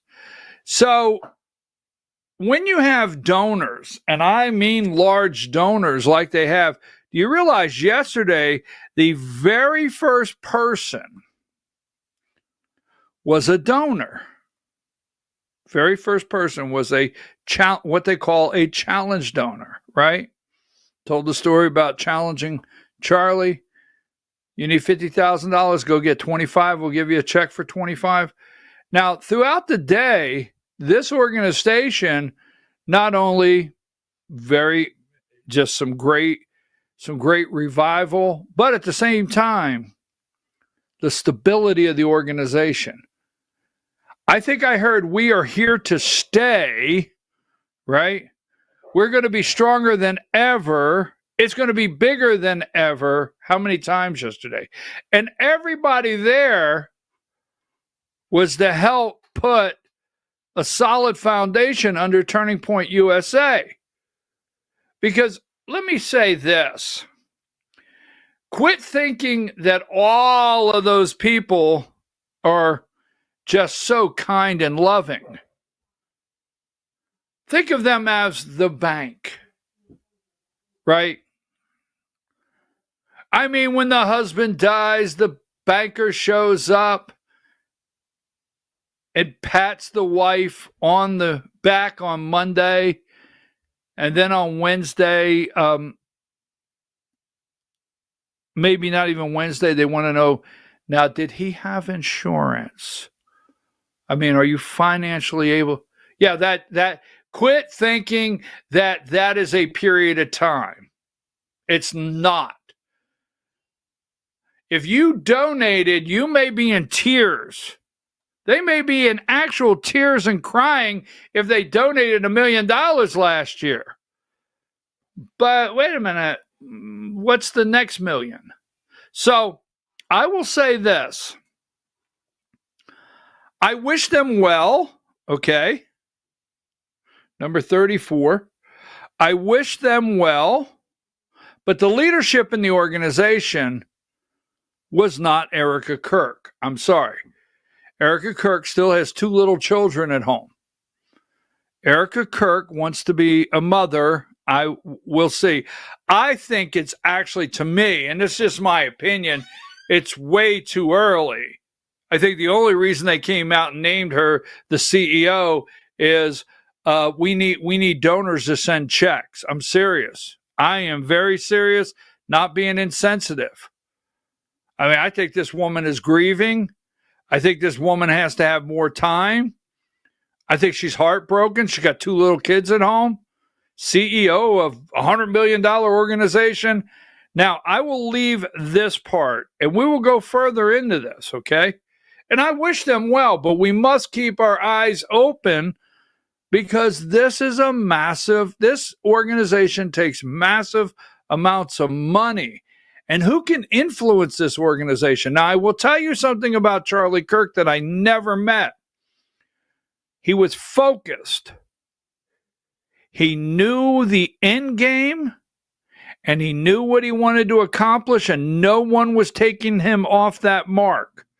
And that's what an organization like this has to have. You see, Charlie Kirk could have been the CEO of any major corporation because he had the makings of a CEO. Know what I want to accomplish? Hire good people to get me there. Don't lose my focus. But he's not there. Charlie Kirk's not there. Now, that being said, last, anytime an organization grows at a certain rate, I hate to say customers, but in business, if you know anything about business and you study business, a bank, financing, donors, anyone putting money in will tell you you can only grow at a certain rate. If you grow so fast overnight, you can't take care of your customers and you can't provide a good product. Your product can suffer. Your customers are not taken care of. It could start to unravel because you cannot keep up with that kind of growth.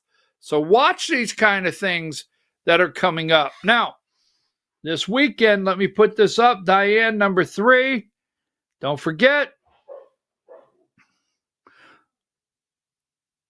the fish fry. If you leave now and you don't stick around for the Georgia Hour, Central Georgia Republican Fish Fry 2025. That is this coming Saturday. We will be down there. Candidates will be down there. Live broadcast. You can be on the show. And they have a gun raffle and there's a gun raffle for the fish fry this coming week. There you go. And back to 3. Come down and say hello at the fish fry this weekend. I'm looking forward to it.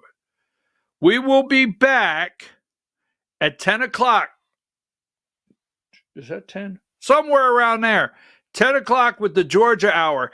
Do you think Brian Kemp can possibly secure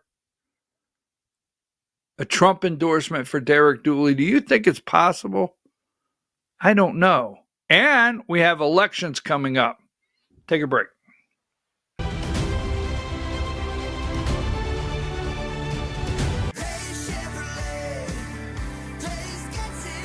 It's Truck Month Plus at Days Chevrolet in Jasper. Now save $11,000 off new Silverado 1500 crew cabs. Plus, get $500 bonus cash for your trade. Pick your Silverado from our huge selection. Save a whopping $11 grand off. Plus, $500 bonus cash for your trade during Truck Month Plus at Days Chevrolet in Jasper. Days Chevrolet.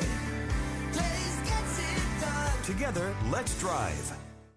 Larry's Body Shop in Ellijay. Family owned and operated since 1978. The latest in cutting-edge digital technology and state-of-the-art equipment allow our iCard Gold Class certified technicians to restore your vehicle. Our second-to-none customer service will work directly with your insurance company. Major accident or minor fender bender. We take the dents out of accidents. Larry's Body Shop, North Georgia's #1 body shop. Visit us at collisiondecision.com. Why give your money to liberal media companies? Put your marketing needs in the hands of a conservative marketing professional and start getting results today. FYN Media Group, one of the top digital marketing agencies in Georgia, specializes in website design and hosting, social media promotion and management, and so much more. Visit FYNmediagroup.com or call 706-889-3564 for a free consultation. Welcome to El Rey Azteca Mexican Restaurant. We invite you to indulge your senses with our from-scratch authentic Mexican food. Whether you are hungry for fajitas or the El Rey Azteca burrito, we offer a wide variety of fine Mexican dishes, drinks, and desserts. Our inviting patio, indoor seating, and bar has a seat for everyone. So come to El Rey Azteca for delicious food, great drinks, good friends, and loads of fun in a casual and friendly atmosphere. Ladies, when you wear elegant jewelry, you become a force to be reckoned with. You shine brighter than the stars in the sky, and your inner beauty radiates like the sun. So embrace the magic, embrace the elegance, and let your jewelry be a reflection of your true, authentic self. My friends over at North Georgia Diamond know what a woman wants. Go see them for the perfect gift. And remember, when it comes to elegance, there's no such thing as too much. Come see us at North Georgia Diamond. We're igniting passion one sparkle at a time.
In 1981, Reed Nicholson began selling tires out of an old barn in Mineral Bluff. Little did he know that he had just laid the groundwork for the most trusted names in automotive services in the Blue Ridge area. In 1997, Nicholson Tire Center became what it is today, holding the same values of faith, family, and great customer service. 2 locations to serve you, and the Blue Ridge location is currently expanding to offer fast service and the largest U-Haul provider in Georgia. Nicholson Tire Center, Blue Ridge, and Mineral Bluff.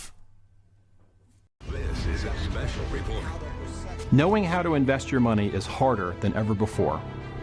Dealing with stock market volatility, record debt, and terrorist attacks requires new thinking.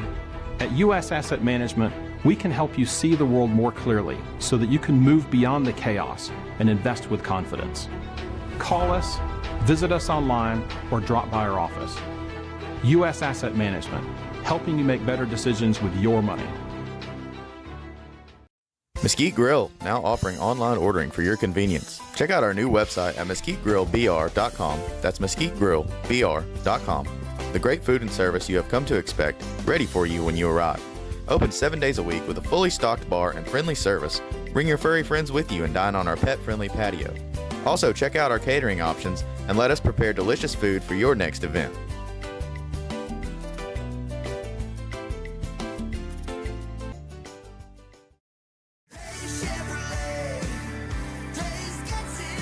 It's Truck Month Plus at Days Chevrolet in Jasper. Now save $11,000 off new Silverado 1500 crew cabs. Plus, get $500 bonus cash for your trade. Pick your Silverado from our huge selection. Save a whopping $11 grand off. Plus, $500 bonus cash for your trade during Truck Month Plus at Days Chevrolet in Jasper. Days Chevrolet.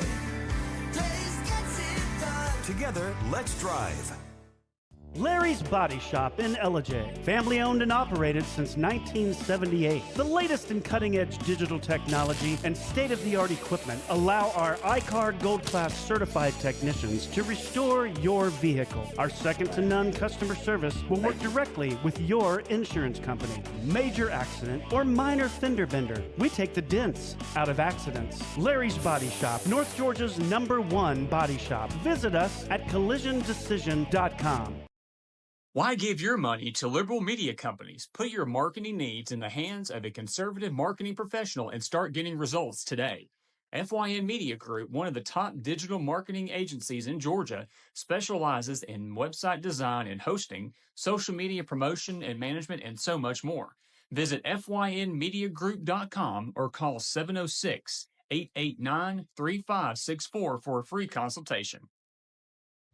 Welcome to El Rey Azteca Mexican Restaurant. We invite you to indulge your senses with our from-scratch authentic Mexican food. Whether you are hungry for fajitas or the El Rey Azteca burrito, we offer a wide variety of fine Mexican dishes, drinks, and desserts. Our inviting patio, indoor seating, and bar has a seat for everyone. So come to El Rey Azteca for delicious food, great drinks, good friends, and loads of fun in a casual and friendly atmosphere. Ladies, when you wear elegant jewelry, you become a force to be reckoned with. You shine brighter than the stars in the sky, and your inner beauty radiates like the sun. So embrace the magic, embrace the elegance, and let your jewelry be a reflection of your true, authentic self. My friends over at North Georgia Diamond know what a woman wants. Go see them for the perfect gift. And remember, when it comes to elegance, there's no such thing as too much. Come see us at North Georgia Diamond. We're igniting passion one sparkle at a time.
In 1981, Reed Nicholson began selling tires out of an old barn in Mineral Bluff. Little did he know that he had just laid the groundwork for the most trusted names in automotive services in the Blue Ridge area. In 1997, Nicholson Tire Center became what it is today, holding the same values of faith, family, and great customer service. 2 locations to serve you, and the Blue Ridge location is currently expanding to offer fast service and the largest U-Haul provider in Georgia. Nicholson Tire Center, Blue Ridge, and Mineral Bluff.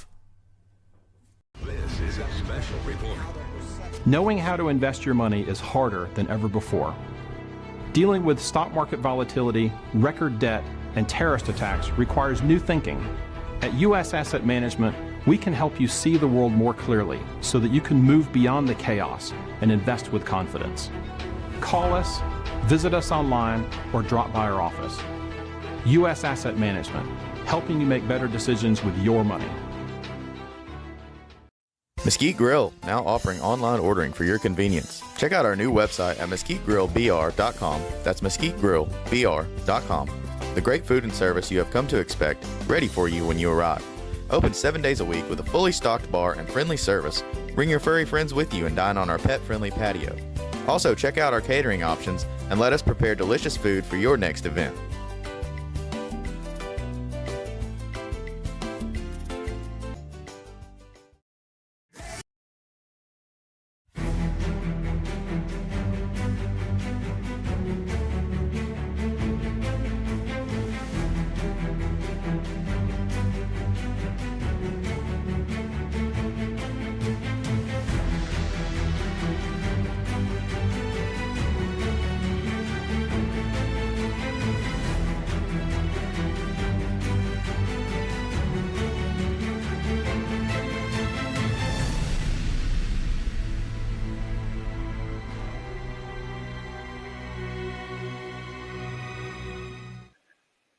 All right, folks, we are back. I'm just checking in.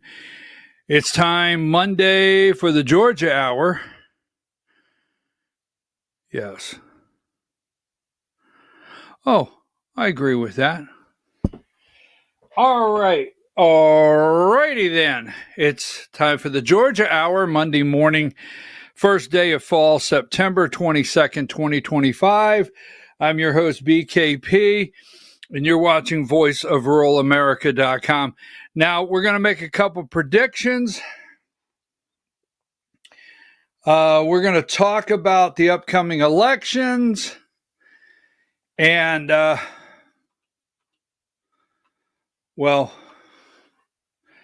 so let's just go here. As of tomorrow,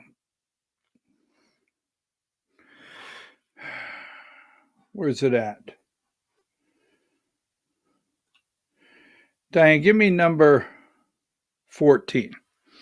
Now, this is an older graphic, so don't look at the bottom. But tomorrow's election day in State Senate District 21. Excuse me. Welcome to fall. I apologize for that. I hope that wasn't too loud. Welcome to fall. Taking my allergy pill. I've been meaning to order a sneeze button where I just have to hit the button and sneeze and come back. But as you can see here, tomorrow's election day. Deborah Shingley, Jason Dickinson. We're going to be very clear on this. Now, regardless the outcome, tomorrow, State Senate District Special Election 21, regardless the outcome tomorrow, I want you to look at the amount of money that's being spent on this election. And let me say this in a way. Democrats already have a win here in some respects for the simple reason is this is a district, all right, that, as you've heard me say multiple times, in the past has not had a Democrat opponent. There was a couple times in this district right here, State Senate District 21, that Democrats didn't even field a candidate. But the way Republicans, remember Republicans, if you're out there in America, Republicans hold the governor's office, every constitutional office all the way down. We hold the majority in the state Senate. We hold the majority in the state House. We have zero reason why we're in this position, zero reason, other than the fact that our Republicans, most of them are Democrats anyway. Period. So, give me I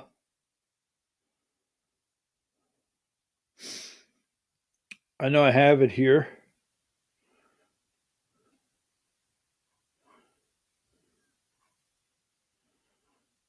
$79.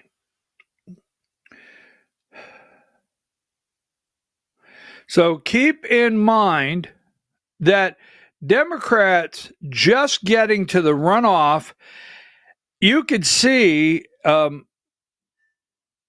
8,400 votes.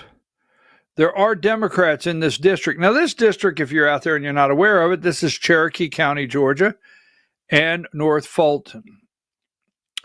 Good morning. We're one day away from a special election, District 21, and only 43 days away. So just a tad over, we like our tads here, just a tad over 40 days after this election, we have the PSC, Public Service Commission races in Georgia. We'll talk about that in a minute. And elections for local government seats across the state. We've talked about the local government seats across the state at the same time as the PSC. Local government elections usually bring out Democrats in those cities. You know who this is? That's the Democrat National Committee Chair, Ken Martin, and Deborah Shingley, the Democrat candidate. Now, if Joe Gruder at the RNC would have come up maybe and campaigned in the 21st district, maybe if Brian Kemp would have went there and campaigned in the 21st district, maybe if Josh McCoon would have went there and campaigned in the 21st district, maybe if that would have happened, it may show that there's concern, that Republicans are getting nervous. Now, I don't know what their strategy is, but I do know this. They have caused Republicans to have to spend money already. No matter what happens in this race tomorrow night, Republicans have already spent an enormous amount of money. As Dad used to say, goodlands, right? Enormous amount of money has been spent on this race by Republicans. So maybe Joe Gruder's staying away and maybe Republicans are staying away so they think or can put out, we're not concerned. This district's not going to go Democrat. But Democrats know that's the DNC chair. Raphael Warnock has campaigned there, right? John Ossoff, Jason Estevez. So Democrats are all in to try to win this district tomorrow night. And we'll talk about that a little later. But at the same time, number 53, I don't think it would show a concern. And I do understand Brian Kemp is the chair of the Republican Governors Association, and he is supposed to help campaign. But he's up in Virginia this past weekend, right? Great being with Glenn Youngkin, there's Marty and Brian, to support Virginia's next governor. Let's get out the vote. Interesting. Now, he was up a couple weeks ago or last week up in New Jersey. I get it. But this past weekend, just seeing him in Virginia trying to get this individual across the line, I find it interesting. So, I'm going to make a prediction here. First of all, in politics, I'm very concerned over what happened here Because is this the door open? Give me number 54.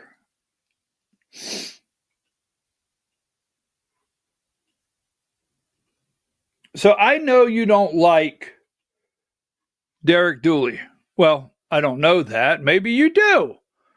Maybe I just made a statement that's just not correct. Maybe you do like Derek Dooley. But maybe you're thinking out there's no way this guy could get Trump's endorsement. Because remember the beginning of this, all right? There's something I'm going to tell you about Donald J. Trump, and I hope you're prepared for it. Donald J. Trump's endorsement team, and this is very important for the Senate, where he gets involved, but Donald J. Trump is a show-me kind of guy. You got to check off a couple boxes. So remember, the guy on the screen, Derek Dooley, he's got allies. Brian Kemp. Well, Donald Trump doesn't like Brian Kemp, but Nick Saban. Yes, Nick Saban, friend of Donald Trump's, likes this guy. So do you think there could possibly be a deal with Brian Kemp? Do you think when Brian Kemp, when he went up and met Trump, because don't forget, in the beginning here, Trump was supposed to get on board. Brian Kemp was supposed to get on board. They were supposed to get on the same bandwagon for a U.S. Senate seat that everyone could support. Now, everyone thinks that might be Mike Collins, congressman from the 10th District. Now, don't forget, we're just putting it all out here, putting it on the whiteboard. Although Mike Collins has really supported Donald Trump, the reason, and I will tell you right now, the biggest reason, there's two, that Marjorie Taylor Greene is not running for Senate or governor is because she could not win statewide. Fact, got it? She couldn't win statewide or raise the money needed to run a statewide campaign.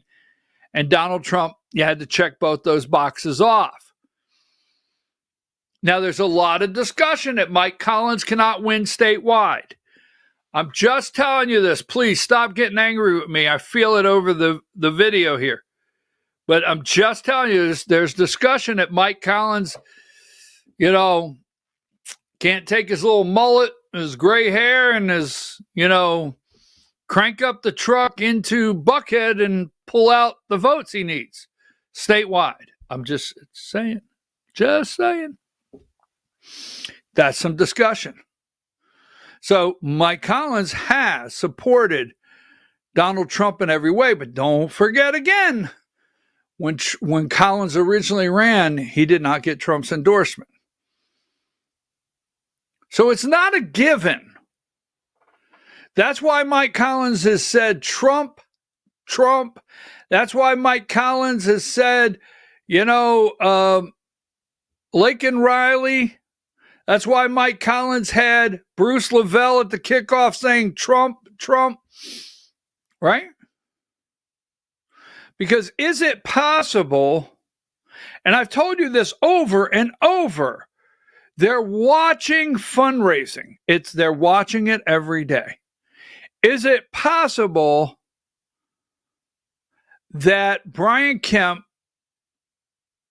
had to show Derek Dooley to Trump could fundraise, A, could start climbing in the polls, B, check, right? And give Brian Kemp a couple hurdles? Is that possible? Do you think, I'm going to tell you right now, do I think he will get Trump's endorsement? Trump could stay out. I could see Trump staying out of it. That's not good for Mike Collins. If Trump stays out of the Senate race, he's sending a signal to Mike Collins. Now, Mike Collins' campaign has cooled off. It has. I don't know about fundraising. This guy right here is edging up day by day. So do I think that Trump is waiting out there and he could possibly get the endorsement? Yes, I do. Now, the reason I say that is Mike Collins' campaign has a couple bad eggs in there. And we won't name the bad, soured, rotten eggs in the campaign, but they tend to move too fast on some things. And what Derek Dooley has is he has a campaign team, and he has already enough money, and he has a staff that's watching to see if Mike Collins has toilet paper on the bottom of his shoe when he comes out of a bathroom so they could take a picture. I'm serious. This guy's got the staff watching every single move he makes. Now, he's not even there. This video is 44 seconds. We're not going to play the video. Derek Dooley said a no-show, grandstanding. Congressman, do nothing, Senator. These D.C. politicians have themselves a day, had themselves a day today. Leadership matters. He's not even there. He's just grandstanding. Give me number 55.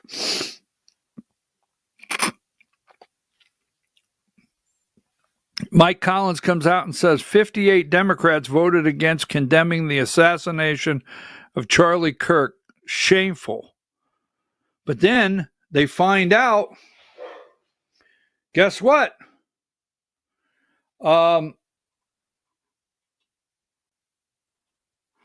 77.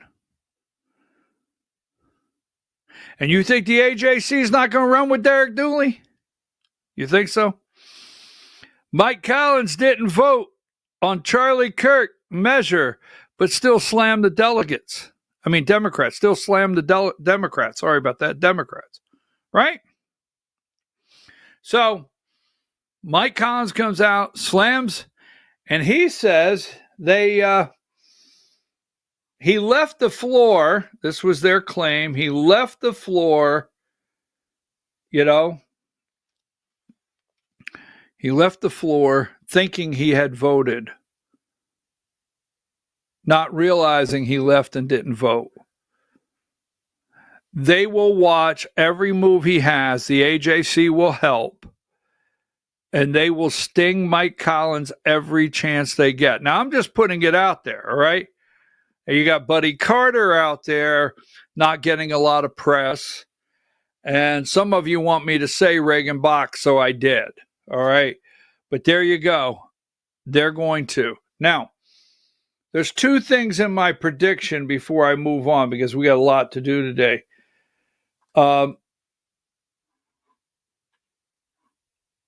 78, Representative Republican U.S.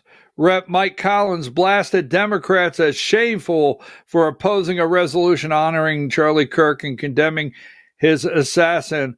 But he didn't vote on the bill himself. The AJC, well, I don't care what the AJC says. Well, I hate to break it to you. They're reading it in Sandy Springs and Buckhead. I'm just telling you whether you like it or not. Now, so what's this got to do with the price of tea in China, number 74? So there's two things. I think three things. I think fundraising, and I think, remember, Brian Kemp, the governor of Georgia, sent the National Guard to D.C. So I think Kemp, realistically, his team is talking to the White House and saying, all right, come on, we showed you polling data. He's headed in the right direction. He's got top donor names now. And I just sent 300 of Georgia National Guard to D.C. So Trump says, this is my opinion. Trump says, well, I'll tell you what. You want me to look at Dooley? Fix this damn screw up that Looney Tune down in your 12th district caused with South Korea. How about you fix that? Because you know what? We had a trade deal on the plate. It was done. And then you got a Georgia, we got a trade deal. As of late September, that's where we're at right now, 2025, a new trade deal between the United States and South Korea is not yet complete. Despite an argument in principle, despite an arrangement in principle reached in July 2025, significant disputes over investment terms and immigration issues have stalled the negotiations. So, we had the framework for a tariff deal with South Korea. We got SK. We've got battery plants all over the United States. These deals have already been made, whether you like it or not. It's baked in the cake. You cheered when Trump came out and said, look, I had a deal with South Korea and they're going to invest billions. Every time he says, look, they're going to come and bring billions of investment, MAGA cheers. So in Georgia, this blew all up. And I'm going to show you something because I'm going to put this together. And if I'm right, well, I don't know what I win. I don't know what the Prize Patrol, they went bankrupt. Publishers Clearinghouse went bankrupt. So I can't sit here and wait for the Prize Patrol. But let's go with number 45. Just want to show you this because I'm going to get my prediction out of the way and move on. President warns upfront cash investment could drain reserves, recalling a 1997 crisis. South Korea could face a financial crisis if it complies with U.S. demands that Seoul put $350 billion in cash investments as a follow-up to the trade deal. Now they're balking. So 46. These are Korean papers, South Korean papers. Lee says South Korea would face financial crisis if it accepts U.S. investment demands without safeguards. Now, Trump's not happy. The President of the United States is not happy. And Brian Kemp's calling up there, in my opinion, saying, hey, I want 73 and then I want 61. Hey, where's my endorsement? My opinion is Donald J. Trump said to Brian Kemp, you get your ass over to Korea. Governor Brian Kemp is set to make his third trip to South Korea since taking office, but this economic development mission will have a distinctly different tenor than the previous visits. Give me number 61. I didn't crop the entire thing. Governor Brian Kemp is set to make his third trip. It will be different. Emails obtained by the Atlanta Journal-Constitution reveal Kemp and other Georgia officials finalized a long-planned. Get your ass over to Seoul days after a high-profile immigration raid at the Hyundai factory site near Savannah. The federal operation obtained 400 and mostly Korean nationals and prompted a diplomatic crisis. So here is my prediction. Let me get out of the way. Brian Kemp is headed to Seoul, South Korea again. And Trump has a little time. And I think if you check, well, things have changed since they made their original plans. And I really think Trump says you get your ass over to South Korea right now. And you get this mess that was made in your state cleaned up. You get it cleaned up now. And you get a trade deal for the United States of America, because we have South Korea. We got a trade deal. We've got Kentucky. We've got Indiana. We've got states all over that are relying on this South Korean trade deal. You got it? You get it cleaned up, and you get it cleaned up now. Then ask me about an endorsement for Derek Dooley. So I think the Derek Dooley endorsement is out there, and I think Trump will continue to push Kemp. I think if Kemp could come home and clean this mess up, if 2 weeks from now, let's say 2 weeks, that the president of the United States announces that they have signed the deal with South Korea on trade and it's done, do I think Derek Dooley can get an endorsement? Yes. All right. So this guy enters the race, 63. I just want to drop this really quickly. 63 right here. I got it wrong.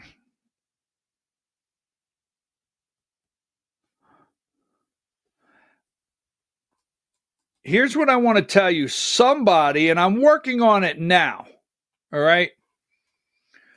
Somebody pulled him into the race. Now, I have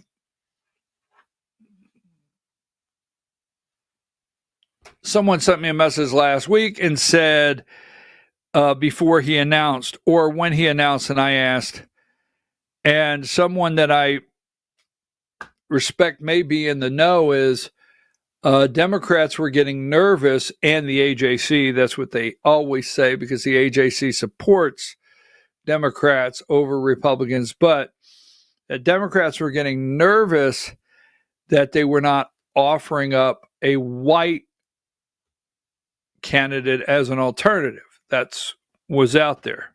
All right.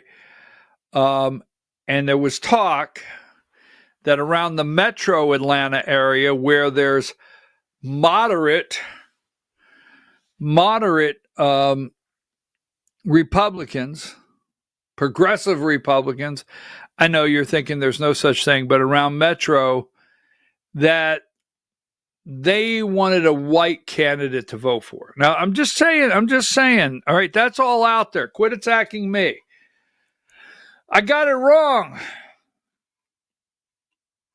Jeff Duncan said I got it wrong. Now, remember, this guy told the story about being, in church, right? Now, there's a lot of footage of this guy. I don't know what he's thinking, but there is talk out there that somebody pulled him into the race. Now, I call it the 3%. And I'm not telling you these are terrible people. But our election system is so screwed up. And you and I both know. I mean, the only reason, and this is not a joke, I'm not saying this ha-ha, I'm serious as can be. The only reason I'm not running for governor of Georgia is I could not put $5 million in the bank. You can laugh all you want. But if I would have had $5 million in the bank, I could go across this state. You'd be surprised. Finish laughing. But you know what I do know? I know I've got sense enough not to announce. I mean, I really did. I thought about running against Will Wade over here for state senate. But he's so locked in. He's a rhino. He's such a rhino. He's so locked in. He's running. He's unopposed right now. I thought about is it Senate District 52? I thought about running against Will Wade over here where I live. Steve Gooch is running for lieutenant governor. Will Wade is the state rep over in the 8th District, State House 8, right? And he has no opponent. And it's really sad that one of the reddest areas, I mean, where I live, the strongest red vote in the whole damn state will be represented in the Senate by Will Wade. I mean, he is terrible, folks. Absolutely terrible, whatever the governor says. But you know what? I don't even have the money. I know I don't have the money to run a state Senate race. I know I don't. I mean, believe it or not, wait till you see the numbers come in on SD 21 tomorrow between Democrats and Republicans when that race is over. But this race here in the Republican primary, I'd have to have $100,000 in the bank just on day one, because Governor Kemp and everybody in the world, John Burns, Governor Kemp, they'll all pour all the money they can to get Will Wade down there under the Gold Dome.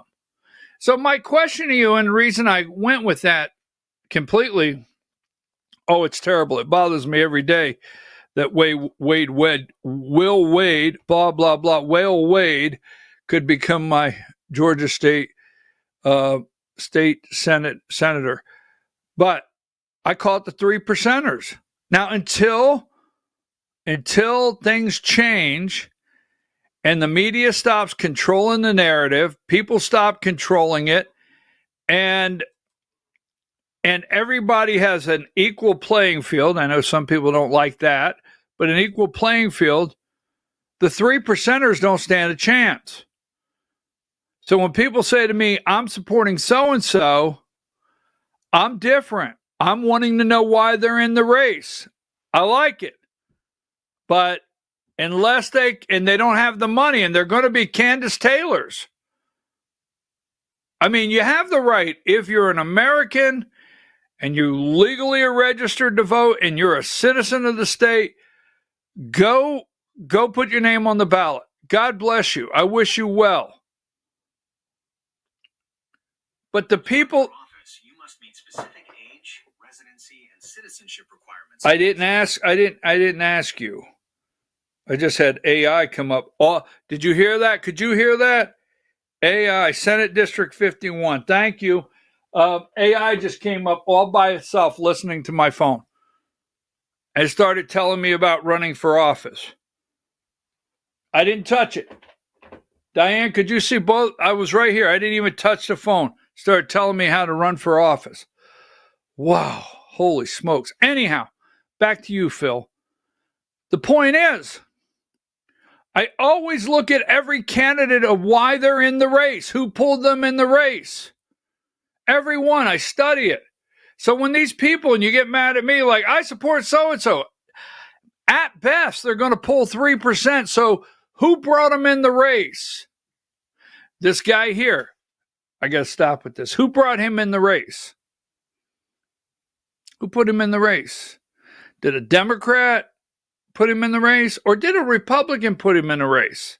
Now, remember when he was a state house member? I remember when he decided to run for lieutenant governor of Georgia, and he had that, was it Andy Stanley? I don't want to get it wrong. I think he goes to church with Andy Stanley, doesn't he? I don't know. But he came out that morning from church, and this is not a joke. I'm not making fun, please. But God had come over him in the service. The message, he looked at his wife. He had to run for the unborn. And so it's out there. You can find those videos all day. And then as State House Lieutenant Governor, he was so conservative. Now, former Lieutenant Governor Jeff Duncan, once seen as a surefire Republican candidate for higher office, in an exclusive interview, Duncan told Politically Georgia why he's joining the race and how he believes he can win over voters. Now, he says he got it wrong. Number 64, on his platform, the governor of Georgia gets to set the focus on the budget, on the legislature, on the agencies, and I want to aim that focus on continuing to grow our economy and create high-paying jobs, okay? Quality jobs. there's an opportunity to take 10% of the state's rainy day fund and laser focus that directly on those that are in most need. Okay. On his past, on abortion restrictions, I think the highest quality and highest quality and effective leader can have is having the ability to say they got something wrong, and I got it wrong. Women deserve a right to choose, and I've gotten here over the years because of the perspective I gained. I've listened to women describe horrific stories of health care journey. I've listened to tough family situations arise. Wow. So he's no longer pro-life. Give me number 65. I got to get out of this one. I got another one I have to do. On why he now supports Medicaid expansion. On the track record of backing gun rights. His immigration stance. We saw the last election cycle for president that the majority of Americans want an orderly, secure border, and I certainly think that's a strong idea for our country. He's completely changed 100% all of his stances, his personal stances, to fit the Democrats. Will Democrats accept this? Who put him in the race? Now, I want to ask you, because this is getting convoluted, and it will. I'm going to be studying some things, and I'm going to be asking some questions this weekend. We want to talk about that in a minute. Who put this person in the race? And as always, I know you don't like it, but hard truth is why you come here. Give me number 80.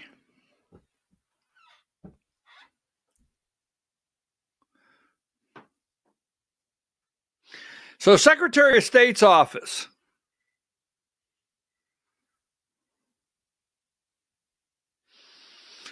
Georgia has Tim Fleming running, a white guy. Why does this always have to have race tied to it? I'm not the one that does it. I just analyze it. I just know what they're doing. I know the moves they're making. I know the subliminal messages that they're trying. So, let's see. Republicans in the Secretary of State's race have a white guy, Tim Fleming. Nice guy. They have Gabriel Sterling. Woo, that's an interesting one, right? And they have Kelvin King. Black guy. Oh, that's a duo team with the black wife. And they are the Great American Duo. No, they're the Great American Black Duo. Okay? Just saying. I don't dislike them. I'm just calling these things out. So Democrats say, well, you know what? Here's what we're going to do.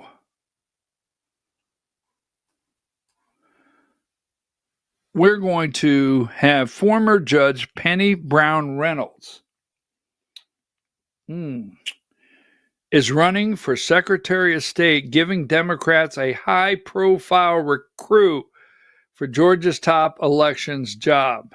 A former Fulton County state judge and Biden administration official, Brown Reynolds is probably best known for her stint as a host on daytime court series Family Court with Judge Penny. So the Democrats in the past have not put up, as far as I'm concerned, really a challenge with their candidates down ballot.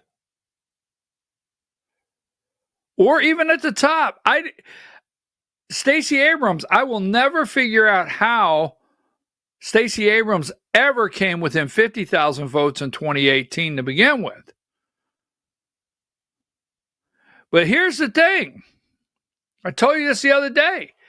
Democrats, Charlie Bailey, the Georgia Democrat chair, is a paid position now. I mean, when they got rid of Nakia Williams, is that her name? And they moved on to a new DNC chair or Georgia Democrat Party chair. That's a paid position. Charlie Bailey is paid every day to work in Georgia for the Democrat Party. And what he has been doing is trying to go through and recruit candidates in rural areas and to go head to head in some of the bigger races. Like them, don't like them, get upset, get angry, Democrats are fielding candidates. And this is an example right here on Secretary of State. I know for a fact that there's a group of Republicans that will only vote for their candidate for Secretary of State based on 2020, the machines, Brad Raffensperger, Gabriel Sterling, and what they expect in the next administration of the Secretary of State's office. And could it be the 1.8%, 2% that Democrats need? I hope Republicans really have a... All right. And so let me say one more. Fulton County. So the DOJ is getting ready to come into Fulton County. And I'll give you this in just a minute. DOJ is getting ready to come in. How about this, number 81? You cannot buy a better congressional seat than what Houston Gaines has done over in the 10th. You can't do it. I mean, you see what happened in the 9th?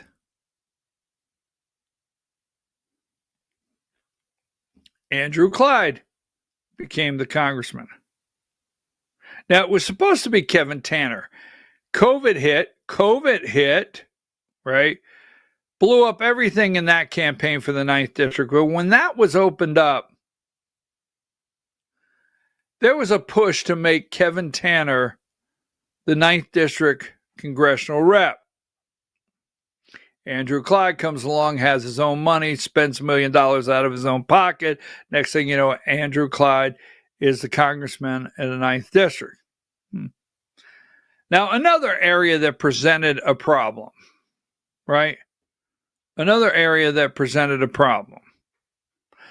That was the 14th District. Marjorie Taylor Greene ended up in the 14th District. But Brian Kemp is from Athens. Marty is from Athens. That's the 10th District. They're determined that they're going to control their member of Congress. That's my clear opinion, okay? And they cleared the field a long time ago. See, that's why Mike Collins thought for the longest time that Brian Kemp would go to D.C., would back him. He didn't know. I don't think Mike Collins ever knew that Brian Kemp was stabbing him in the back. Remember the phone call? The guy's too red, just way too red. Can't win the state as red as Mike Collins. He can't be that strong of MAGA and win the state. But see, I'm of the opinion that Mike Collins tipped Brian Kemp off, because Brian Kemp's dirty as hell. That he tipped them off. Yes, I am going to make the move, if you'll keep it quiet so you can set up the best buy of a congressional district that anyone, can get, Houston Gaines. So for the longest time behind the scenes, this guy right here has put everything in place, knowing Mike Collins is leaving. You see, if Mike Collins leaves and Brian Kemp's happy that he gets this guy, Mike Collins could get Brian Kemp's endorsement with Donald Trump. It's all checkers, folks. It's all checkers or chess. They always do that. So Mike Collins says, you know what? I'm going to let everybody. What they do? It's been a long time coming. This guy positions himself. They put all the money and everything in the right place to where the day Mike Collins announces, he announces the next day, and no one's coming to bet because this guy's got more money. I mean, you can't raise the money. You can't raise the money and battle this. This is a purchase. This is a congressional seat purchase by Houston Gaines. I'm not calling him a bad guy. He just bought him a congressional seat. And all he's got to do is vote the way Marty Kemp tells him. So move that one along. Holy smokes. You can't make any of these up. I'm getting a headache. Now, let's go to Fulton County for a minute. I want you to keep up with this because we only got 15 minutes. Number 8. Now, we all know in Fulton County, we all know in Fulton County that the Fulton County commissioners, I don't want to get things confused, but all things are connected here in Fulton.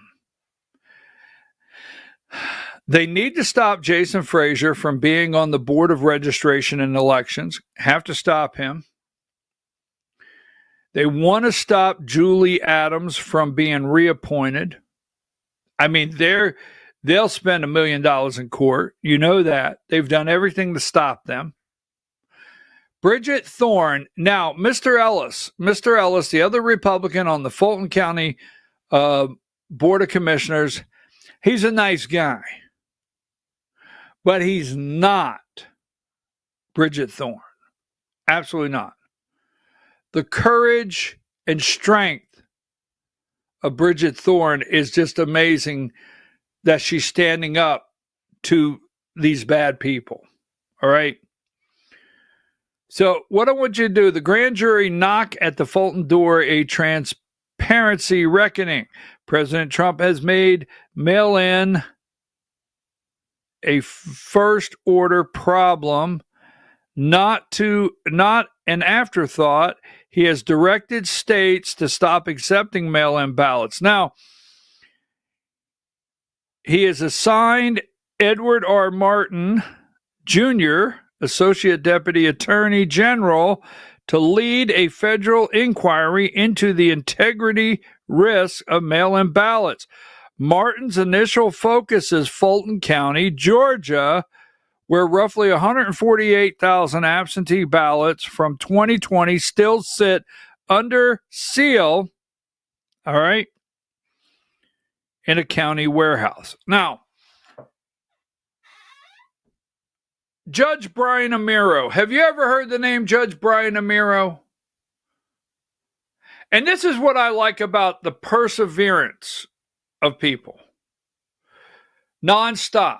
Garland Favorito, Joe Rossi, Kevin Moncla. I can give you a long list. I don't want to leave anybody out. Please don't have your feelings hurt. But you have fought and you won't quit. You will not stop.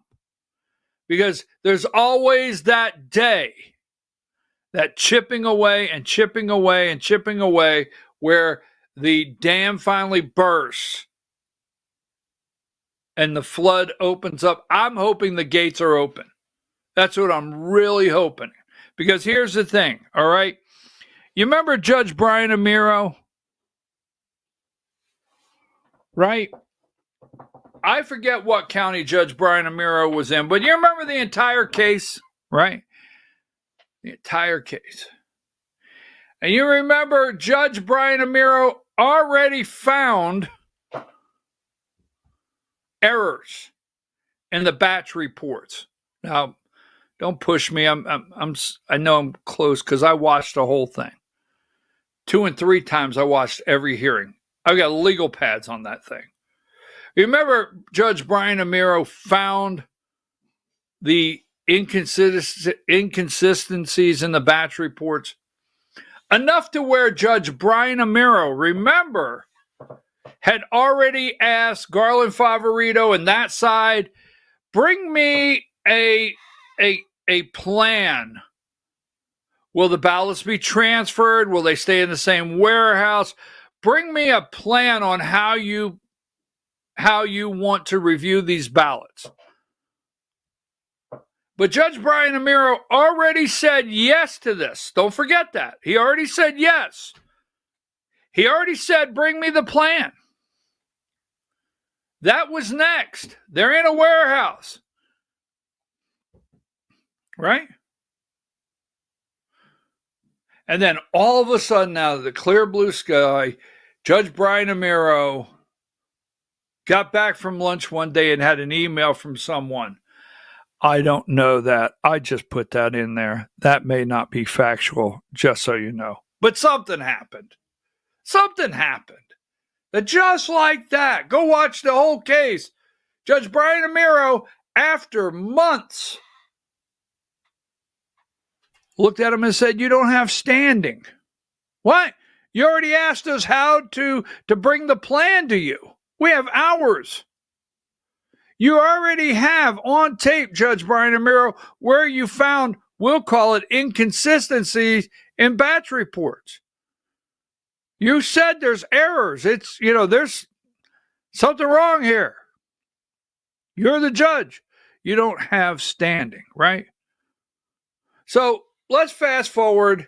State Board of Elections. We've gone through that.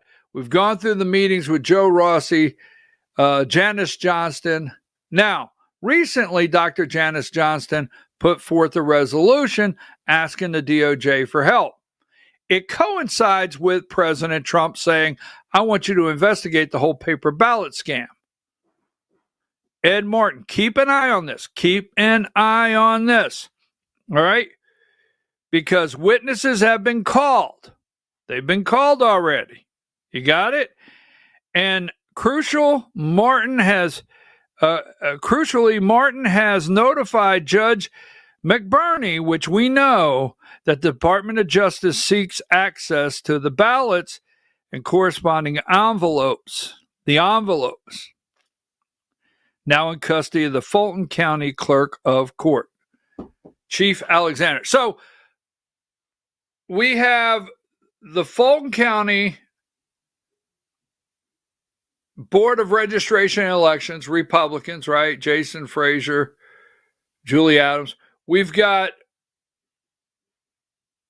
Martin, Ed Martin, Associate Deputy Attorney General, putting him on notice the DOJ is coming into Fulton County. What does this lady do? You see, Bridget Thorne keeps telling them, hey, I'd just like to talk. Number 82. Give me 82.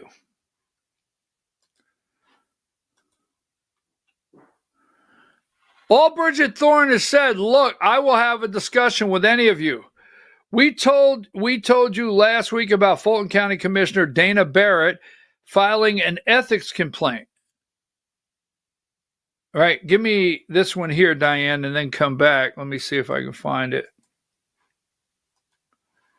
This is, so you know, 85 and to 82. This is Dana Barrett, District 3. She actually voted on and voted no and gave that long speech to put Jason Frazier and Julie Adams on the election board. Back to 82 now. Accusing her of suggesting she could control members of the county election board. Now that colleague, Commissioner Bridget Thorne, said Barrett's complaint isn't a deliberate mischaracterization of her state is Barrett's complaint is a deliberate mischaracterization of her statement and lacks of valid grounds for legitimate complaint. So she files an ethics complaint against Bridget Thorne, number 83. The dispute stems from the commission's fight over 2 Republican nominees to the county election board. The commissioner's Democratic majority has refused to appoint them, defying a judge's orders. Thorne said earlier this month that if the nominees, Jason Frazier and Julie Adams, did anything wrong, I'd be the first person to correct them, and they would take that correction. So that sentence right there, go back, take that down. Bridget, well, you can leave it there. They are filing an ethics complaint against Bridget Thorne, claiming she could control them if they did something wrong. All right. And they would take the correction.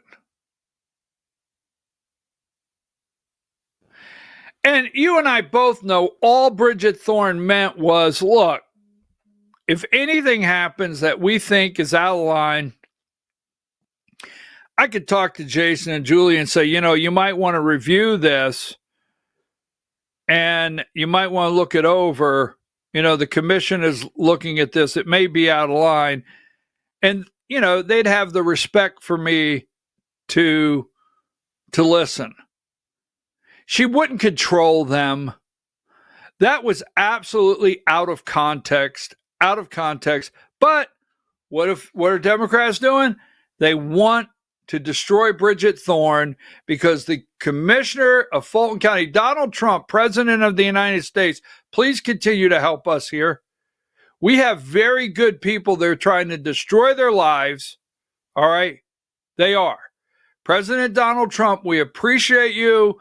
We know that justice moves slow, but please help us here.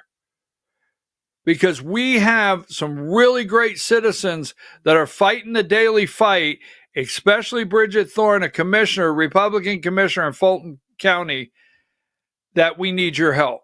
This is totally taken out of context, totally an attack on her and Republicans. They don't want us to see. Now, one more thing. Let's go here. Tomorrow we have this race. It's 10 o'clock.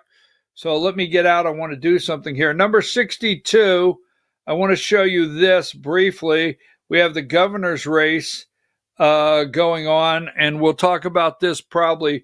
Well, we'll talk about it like every day in some way or shape or form. But here you go. You have Brad Raffensperger. Now, why are they leaving? They're starting 2020 foes square off in the 2026 Georgia race. Now, don't forget, you remember I told you earlier what I would need the $5 million. Remember that? I told you I would need $5 million. I'm not joking. Give me this. Number 6. This is an independent businessman that announced he's got the $5 million. And this is Clark Dean for governor. Trying to get him on the show now. So he is in the race. Now, go ahead and give me this one here. I got to hurry up and get out. Give me number 60. They're going to try every day. You're going to see 2020 somewhere, right? How the shadow of 2020 is shaping Georgia's race for governor. We will continue to watch that, all right? Shaping the race for governor. Folks, I'm going to ask you tomorrow, please. I will come on tomorrow morning. I will end the Georgia hour. Give me number 14, Diane. Please go vote. Please. I'm serious. Please go vote tomorrow. And I'm looking at, I've never met Jason Dickerson in my life. Please go vote. Republicans, get out and vote for Mr. Dickerson tomorrow. Democrats already have a win. Just the fact that they're there, just the fact that they're pushing Republicans to spend the money now. Please do not let this district go blue. Well, let's just stay there for now. Second, number 15. This was amazing. I thought this was great. All right. It's in Georgia. We're not done. Don't go anywhere yet. I've got another one for you. But this is Jersey retirement. Give me Gunnar Stockton, video 4.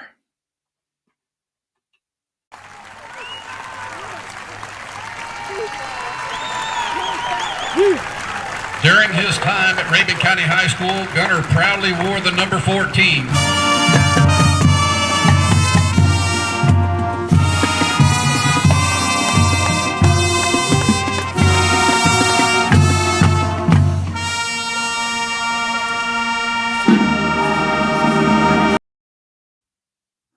Go Dogs. I get emotional over that. I had an opportunity while the kid was wearing 14, he's a young man, while the man was wearing 14 and with Rabun on the jersey, I got an opportunity to watch him 3 times play in high school, Rabun County.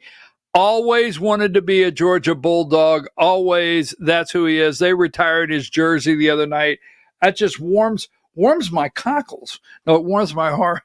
I don't know why I say certain things, folks. Give me number 3. Now, Friday, after the show, in fact, Diane, I need to talk to you after the show today, if you don't mind, for just actually not even 1 minute. Central Georgia Republican fish fry. You could scan that QR code. You can go to their website right there. Alston County GOP on the bottom there. You have 5 counties: Houston, Peach, Taylor, Bibb, Jones, and Crawford County. Ooh, no glasses. Pretty good move. There's going to be a lot of candidates, a lot of people. This will be the center of the state. We're going to be down there doing a 3-hour. The doors open at 10, close at 2. We're going to go live at 10:30 to 1:30 with a 3-hour show. We're going to have the Georgia hour. We're going to talk to candidates. We're going to talk to voters. We want you to go ask candidates questions. We want to sit down with you and just say, hey, did you, what candidates are you looking at? Who are you talking to? What are some of the main issues that you're concerned about in the upcoming 2026 election? So on and so forth. Candidates can sit down and say, here's some of the things that on top of my agenda that I would like to complete as your next blank. It's not going to be a 3-hour I may ask questions. Now, if you don't know how I work on asking questions, I generally, when I say that, I generally always flow off what the candidate says. So if the candidate says, I plan to do this, I may say, how do you plan to do that? That's usually what I do. But my goal and Voice of Rural America is not to have to engage with anyone there in an ugly way. And I want to be candid. My goal is going to be clear, to get voters the most information we can for you to make your decision of who you want to be in that office. So that's what we're going to do. And we're going to really work hard on that. We're going to leave here Friday, go set up Friday night. We're going to be ready Saturday. Looking for you to stop by. Now, if you're a candidate, get in touch with them. I'm not running this. So I want to be clear. I'm not in charge of this. I want to be clear. I cannot give you a speaking slot. Clear. Got it? But if you're not on the list, this is going to be large. You need to get you a spot where you can give out your signs, your T-shirts, your hats, whatever, shake hands. or try to get 2 minutes on the stage. I don't know how they got it worked out. But every candidate running for an office, every Republican out there across the state, for statewide especially, or in their districts, you need to be there that day. And voters, go. Don't say they won't answer my questions if you don't go and ask them questions. So there you go. I'll be worked up all week over this because I'm excited about it. Number 4, they're having a gun raffle right there. And,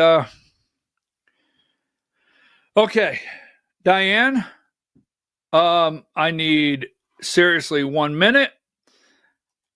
You out there, God bless you. Thank you. Oh my God, Diane, I can't believe it. It's Monday. Thank you so much. Thank you for your kind messages. Thank you for your messages that are not so kind. I'm serious. They're not bad. Thank you for sending me articles, all the above. Thank you, thank you, thank you. I read them all, and I appreciate it. Until 8 a.m. tomorrow morning. Happy fall.